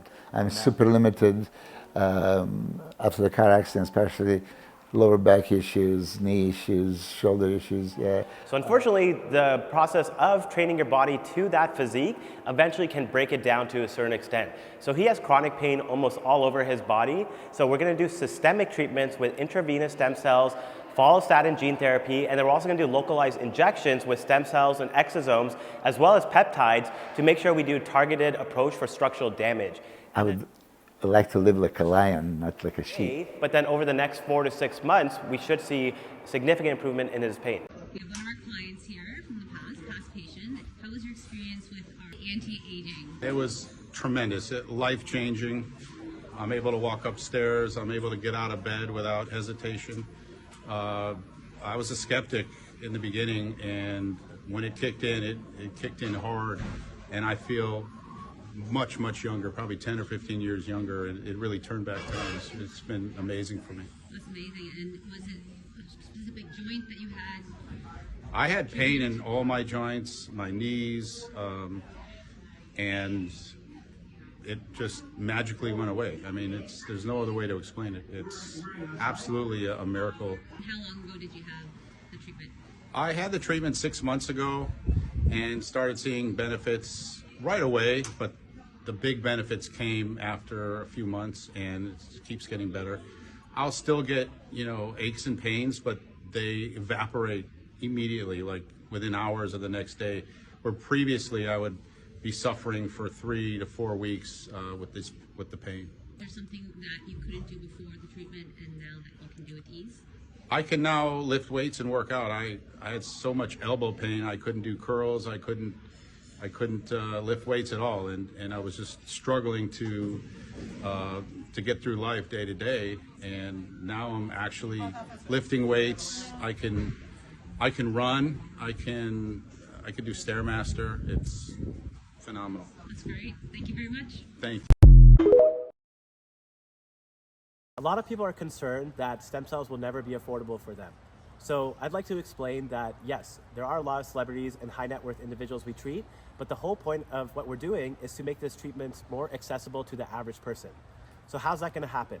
As with any new technology, there's always going to be early adopters, and those early adopters pave the way for people down the road to be able to afford this new technology. The perfect example are electric vehicles. In 2010, a Tesla Roadster was over $150,000, and there's very few people who could afford it, and the car didn't even go that far. But who bought it? It was generally celebrities, high net worth individuals. People who bought it knew that by purchasing these vehicles, it's going to pave the way for the future generation to be able to afford it. So similarly, the people who are paying for these expensive treatments now are allowing people in 5-10 years from now to make these treatments more affordable. This has already been seen because even 5-10 years ago, intravenous stem cells, for example, were almost double the price. The price has come down by quite a bit. And in another 5 years, I believe the price will be cut by half. In fact, we're in the process of licensing out second generation stem cell technology, which will allow us to make the first generation technology a lot cheaper. So the dream is eventually to have insurance companies cover this. This may be many years away, but for now, we are actively working on innovating on bioprocessing and manufacturing so that we can make the prices cheaper and hopefully make it more affordable for everyone. A lot of people are concerned that stem cells will never be affordable for them. So I'd like to explain that, yes, there are a lot of celebrities and high net worth individuals we treat, but the whole point of what we're doing is to make this treatment more accessible to the average person. So how's that going to happen? As with any new technology, there's always going to be early adopters, and those early adopters pave the way for people down the road to be able to afford this new technology. The perfect example are electric vehicles. In 2010, a Tesla Roadster was over $150,000, and there's very few people who could afford it, and the car didn't even go that far. But who bought it? It was generally celebrities, high net worth individuals. People who bought it knew that by purchasing these vehicles, it's going to pave the way for the future generation to be able to afford it. So similarly, the people who are paying for these expensive treatments now are allowing people in 5-10 years from now to make these treatments more affordable. This has already been seen because even 5-10 years ago, intravenous stem cells, for example, were almost double the price. The price has come down by quite a bit. And in another 5 years, I believe the price will be cut by half. In fact, we're in the process of licensing out second generation stem cell technology, which will allow us to make the first generation technology a lot cheaper. So the dream is eventually to have insurance companies cover this. This may be many years away, but for now, we are actively working on innovating on bioprocessing and manufacturing so that we can make the prices cheaper and hopefully make it more affordable for everyone. Yeah, so I'm a neurointerventional and interventional radiologist, or also called a vascular interventional radiologist. So what we do basically is we deal with the blood vessels of the body, which is both arteries, which take blood away from the heart, and then veins, which bring blood back to the heart. And what we do with those vessels is different things for different type of conditions. Sometimes we will block vessels, we'll actually close a vessel down, or sometimes we'll open a vessel. A vessel that's blocked, we'll have it opened up. So this is in the brain and in the spine and in different parts of the body. And for example, let's say there's a tumor somewhere, we want to block the vessels to the tumor. Let's say there's something that's abnormal growth, we want to block the vessels to the abnormal growth. In other parts of the body where there's a blockage, somewhere is blocked, like a patient's had a stroke, they have a blockage, we want to open up that blockage. So with Eterna Life, what we're going to be doing is injecting those stem cells into the arteries, kind of the natural way that stem cells go. So the natural way, they go through the arteries and they're injected into an area. So the same way we're going to be doing is where we're going to go into the arteries and inject those stem cells into the problem areas of the body. There's very few places in the world where this is offered, to do it both in the brain, to do it in the spine, to do it in different organs, to do it, let's say, in the pancreas or in the pelvic vessels. This is really not available in most centers in the world that do stem cells. To address some gut issues I've had and to get some stem cells. We met with Dr. Khan. He was on our show and was kind of telling us about these treatments, and so wanted to try firsthand and see what it's all about. So the rest of the Mind Pump crew is here to de-age their body. What that means is we're going to be using the latest gene therapy called follistatin that's essentially going to increase your levels of this peptide for about 18 to 24 months. And what that does is increases energy, strength, and it makes your body intrinsic biological age much, much younger. So I've battled with gut health issues on and off for a long time, so I'm hoping to see some improvements there. I'm also very into fitness, so I'd love to see some performance enhancements, maybe some athletic enhancements, some strength. I'm 58 years old, and I just am interested in seeing what else I can do to, reverse my biological age, look younger. The stem cells and the follistatin both have different mechanisms, and so combined together, they're kind of the ultimate anti-aging package. We'll see what happens, but I'm excited. Hi, this is Dr. Smith at Eterna Health in Toronto, and we're here with my patient Amit. Yes.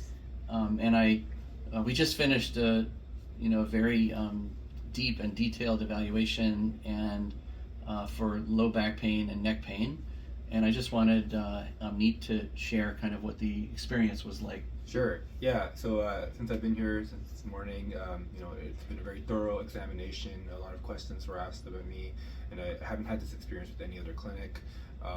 Dr. Smith went through my full detail, even without looking at my reports first, which was one of the whole story. And we have a plan now, and a goal in mind, and we're going to work towards it. So I'm looking forward to working with Dr. Smith.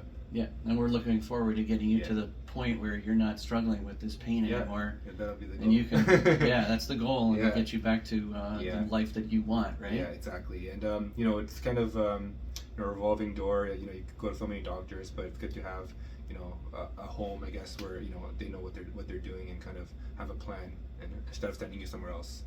Yeah, so great. Yeah, we have high hopes for you. Thank you. Thank you. Thanks. I am not doing what I love to do anymore because of inflammation and pain. So it's difficult to serve because of my neck. I'm losing loss of motion with the hip. So what we're going to do is we're going to treat the ligaments around the area using stem cells and peptides, and then we also use stem cells to inject into the joints and into the disc. Because obviously when the ligaments are unstable, you get degeneration of the joints and the disc, and the stem cells help to reverse that damage. It's very strenuous, and there's no warm-up involved. I mean, you go 0 to 60, from like sleeping at 2 in the morning to you're lifting patients, and hundreds of pounds, and it's like, okay, we'll treat the issue, but they're not going to actually make you better. They're going to create more issues. Well, because once you do a joint replacement, which I have on my left hip, anything can happen. You can have revisions from all kinds of things. Your body not taking to the implant and getting infections. Unfortunately, firefighting and a lot of first responder jobs take a lot of beating on their body. And so the goal is to get them out of chronic pain, but also to prevent it from coming back. And that's why we treated the ligaments as well. He's treating the root cause. He's getting your body back to homeostasis. And it's not just obviously treating the problem, it's treating the root cause. I am ecstatic that I found Dr. Khan and that he was able to work me in, and I love the guy. We're hoping to put my psoriasis in remission, but it's only gotten progressively worse over years. And I've tried diet after diet, and there's certain things that I found that are offenders. Like I know dairy will cause it to flare up and make it worse, but I've never found anything to actually put it in remission or cure it. Yeah, so Adam has a medical condition called psoriasis. And as we were explaining to him, what happens is the body starts attacking itself. And this is because the immune system becomes dysfunctional. So there's two primary drivers as to why this happens. One is because of the gut, and then the other is because of the thymus gland. The thymus gland is kind of where your immune cells go to become educated, and when you become older, your thymus gland starts to atrophy. So this is essentially going to help to regenerate and repair his inflammation in the gut. It's also going to help to repair his thymus gland. A lot of the stuff they would give us in Western medicine where the dose is higher, the creams are stronger, and it's like it's never really solving the root cause. We're combining it with peptides, bioregulators, and also something called FMT, which are the poop pills to help repopulate his gut. So it's a very holistic protocol, so his immune system functions better. Listening to him, listening to Dr. Khan speak so confidently about it, gets me way more excited than I want to get, because I don't want to be let down, because there's so many things that I've tried in the past that have failed me. This reduces this at all, it's going to be a big deal. All right, so we have a patient here with a history of a calcaneal fracture and multiple dislocations of the metatarsals. If you come in right now, you can actually see the first scar. Patient had a lot of sensitivity through this scar, which we cleaned out most of it. Patient could not even tighten their shoe tightly previously. He has another scar here where they put the other plate in. You can see atrophy of the peroneals. So right now we're working on reestablishing dorsiflexion and plantar flexion of the ankle, which we have quite a bit. We're cleaning out a lot of the swelling and also the mid-foot rotation, which patient had nothing last visit. So our goal is to get him running within the next month or so. Stay tuned. And with that, the 2023 season comes to an end. Good night.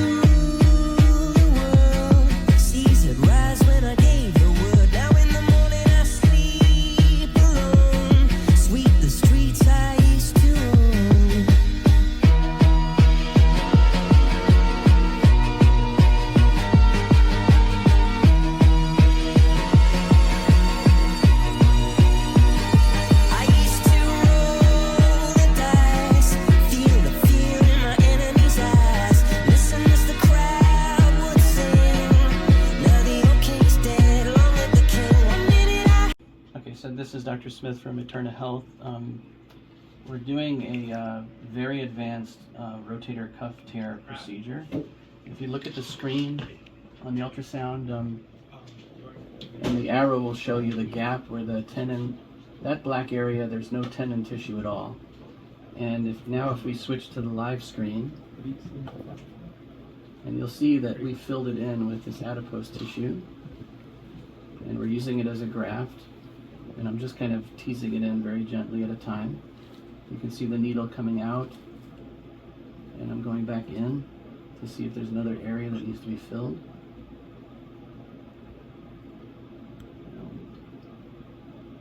There.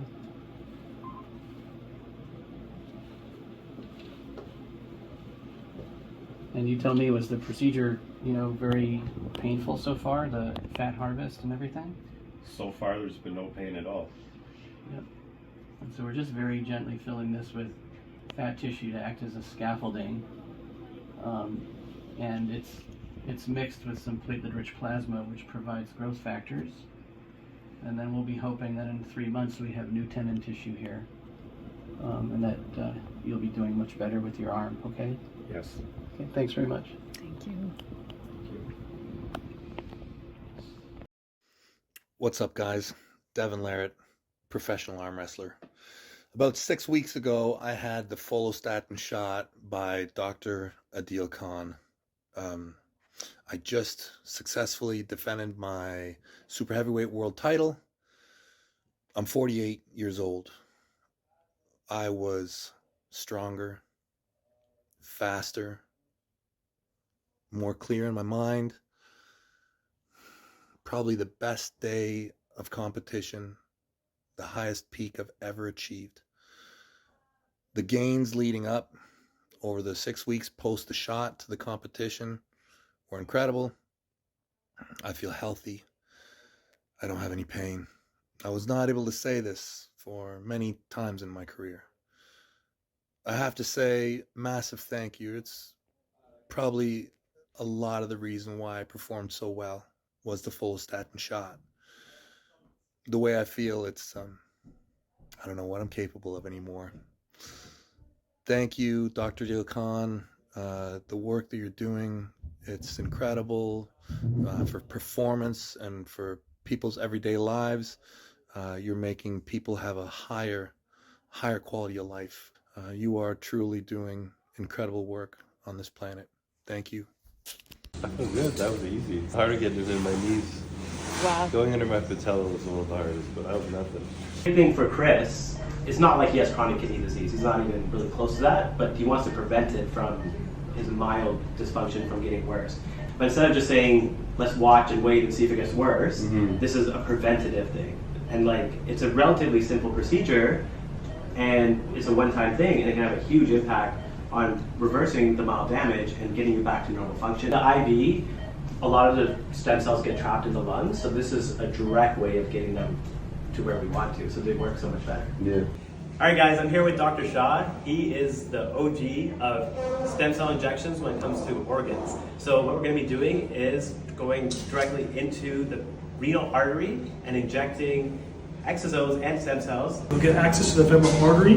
The two possibilities, you can always do a radial artery access or femoral artery access. And then you go to the arteries of the organ that's in interest. So in this case, it'll be both kidneys. So we'll get a catheter up to the kidneys. And then from there, we'll be injecting into both kidneys. And then we remove the catheter, remove the sheath from the radial artery or the femoral artery, and that's it. Patients can go home. They rest for usually 2 hours afterwards. And then usually they'll watch them for another 4 hours total. The precision is just amazing. We use a mixture of exosomes and stem cells. Amazing. That's because you get the growth factors, and the exosomes are kind of the soup that the stem cells grow in. This is the next holy grail of regenerative kidneys, so. We're doing a procedure called nerve hydrodissection. So everyone has heard of knots, like when you go to a massage therapist and you feel those knots and you try to get them out. So it's when the muscle becomes really ropey, and the reason that happens is because the fascia, where the nerves run, they actually become entrapped, or there's also something called neurogenic inflammation.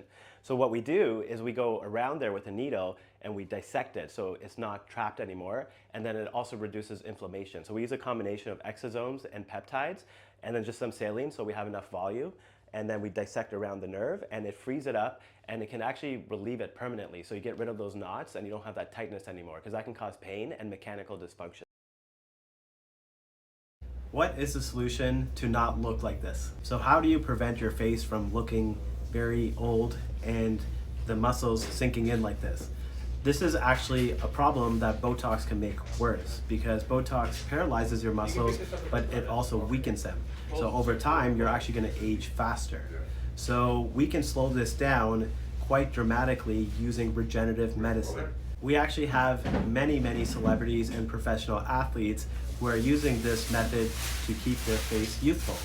This is the best way to do it, and they know this now because it's not just going to be masking the problem, it's actually going to be preventing it and even reversing it. Our proprietary method, which involves fibroblasts, can be injected into the nasolabial folds to stimulate collagen production to lift this up and tighten the skin. Then we also do stem cells and exosomes all around the wrinkles and around the eye lines to help reduce wrinkles and to help make the muscle actually look better, so your skin actually glows. And this can be sustained for 3 to 4 years with one treatment.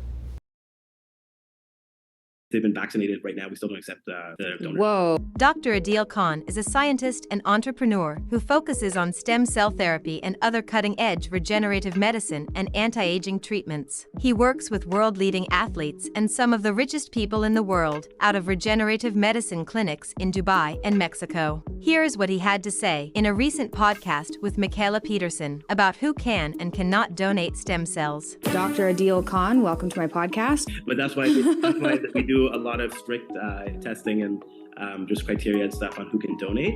Like with the umbilical cord stem cells, for example, like the products that we use, our company is Dr. Ian White's company. We actually don't accept if they've been vaccinated right now. We still don't accept the donor. Whoa. Is there a reason that you don't take from vaccinated people? There is some research suggesting that you can trigger what's called a spike protein in the stem cells. And that spike protein may trigger other sort of immune response in the body and cause inflammation and potentially make things cause things to get worse. There's some data on it, but it's not, I wouldn't say it's 100% clear. But given that there might be a potential risk, we are only taking, at least our products are just from unvaccinated women and donors. Wow. Okay. There are millions of people suffering with chronic disease. This includes Alzheimer's, Parkinson's, multiple sclerosis, but there's also lots of chronic diseases most people have heard of, like cancer, stroke, type 2 diabetes, and most of the time these are only treated with drugs or surgery. And now we actually have regenerative medicine options to treat many diseases. In fact, mesenchymal stem cells, as they're called, can treat over 80 medical conditions. And so now we're not just using them to treat orthopedic conditions like pain, we're actually using them to treat medical conditions. So for example, if you've had a stroke and you have damage to a part of your brain and you're not able to regain function, we can actually use IV stem cells, or there's some doctors in the world actually injecting them directly into the brain to help regrow tissue and to reduce inflammation to help restore functioning of the limb. So it's a really exciting time for us because regenerative medicine is providing solutions for conditions that previously never had any other options. Okay, so what are you most excited about when it comes to the IV stem cell treatment? Well, as we talked before, I'm going through kidney failure right now and on dialysis and stuff like that. But it's funny that my body is so much pain just from the training for years and years. I'm more excited to be pain-free than actually, I hope if the kidney gets better as well, I'm very excited about that. But just the pain I had, my knees, my elbows, everything hurts on my body. I'm just excited to just feel it kind of normal again, you know what I mean? Yeah, and that's what the IV stem cells do more than anything, is they decrease inflammation and get rid of pain. Yeah. And then a bonus is the kidney function. Yeah. And one of the things we can do after is we can actually inject the stem cells directly into the vessel around the kidney, and that can help to regrow tissue. Sure. And that's been shown for liver cirrhosis as well. Wow, I'm excited for that. Yeah, so we're not there yet in terms of regenerating organs, but in 5 to 10 years, you'll be able to use 3D bioprinters to actually grow kidneys and then just implant them. And it was funny because I love that you're looking at all this stuff too, because I don't even like mentioning to my doctors. They go, oh, what are you doing? You know what I mean? Like, that's safe. Yeah. And I'm like, but I'm already in a certain place. Why? It's not gonna make it worse. Exactly. It's gonna make it better. Some people just don't want to believe in there's alternatives. Yeah. You know what I mean? And the stuff isn't new. It's been around for over a decade here, and this clinic specifically has been doing it for over 10 years. And they use an FDA-approved facility, and it's all high class. Yeah.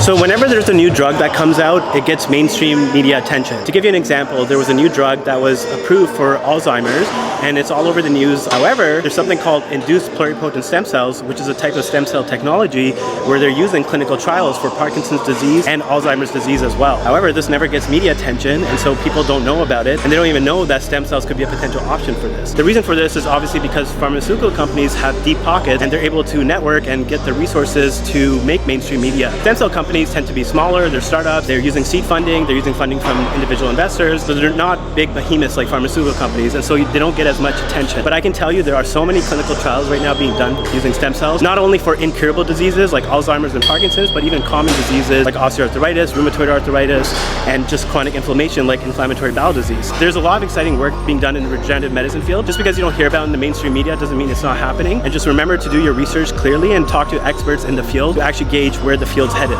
What role do stem cells or PRP play in any of this? Certainly anecdotally, there are a lot of people saying, look, Stem cells aren't going to replace a labrum. They're not, they're not going to work there. But you have a tear in the muscle, stem cells can be valuable. Now, I'm not really aware of RCTs that have looked at this, but I also haven't scoured the literature on the rotator cuff data.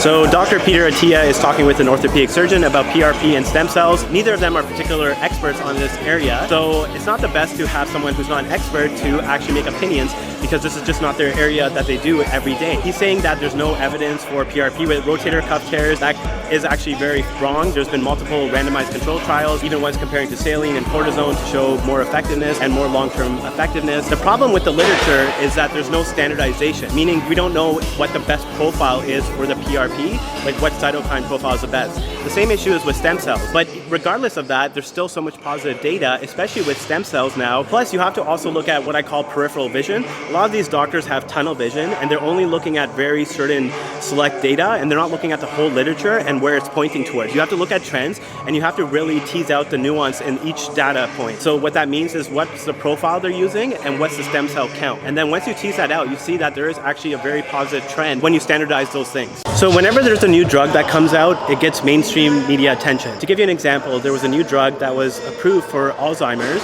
and it's all over the news. However, there's something called induced pluripotent stem cells, which is a type of stem cell technology where they're using clinical trials for Parkinson's disease and Alzheimer's disease as well. However, this never gets media attention, and so people don't know about it, and they don't even know that stem cells could be a potential option for this. The reason for this is obviously because pharmaceutical companies have deep pockets, and they're able to network and get the resources to make mainstream media. Stem cell companies tend to be smaller, they're startups, they're using seed funding, they're using funding from individual investors, so they're not big behemoths like pharmaceutical companies, and so they don't get as much attention. But I can tell you there are so many clinical trials right now being done using stem cells, not only for incurable diseases like Alzheimer's and Parkinson's, but even common diseases like osteoarthritis, rheumatoid arthritis, and just chronic inflammation like inflammatory bowel disease. There's a lot of exciting work being done in the regenerative medicine field. Just because you don't hear about it in the mainstream media doesn't mean it's not happening. And just remember to do your research clearly and talk to experts in the field to actually gauge where the field's headed.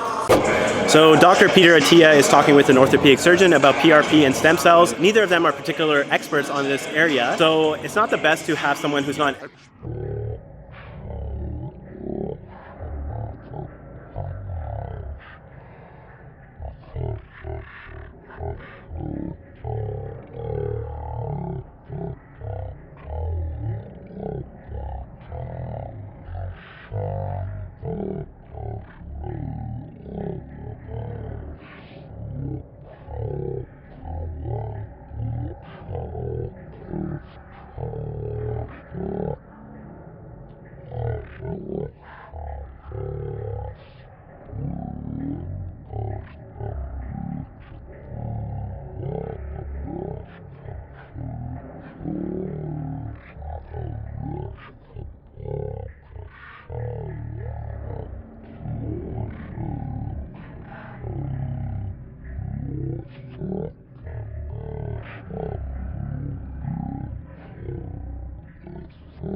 each data point. So what that means is what's the profile they're using and what's the stem cell count. And then once you tease that out, you see that there is actually a very positive trend when you standardize those things. Hey everyone, I'm just learning here from Dr. Giuseppe Mucci. He's the scientist behind bioscience. And so what I wanted to show you guys was this early detection of cancer. So similar to coronary artery disease or cardiovascular disease, we want to be able to intervene before cancer actually develops. And so how do we do that? So he actually has a patented technology where you look at genetic instability. And so the way he does that is the accumulation of somatic mutations. And then that's the primary driver of cancer, but then we can also measure chronic inflammation, immunodeficiency, and bacterial imbalance. And then we can actually intervene early using either pharmaceuticals or lifestyle interventions to actually prevent cancer. So how do you prevent losing muscle when you're dieting? So when you're dieting, what happens is you lose body fat, but you can also lose muscle mass, especially if you're not on anabolic steroids. This is one of the biggest challenges for people while they're dieting.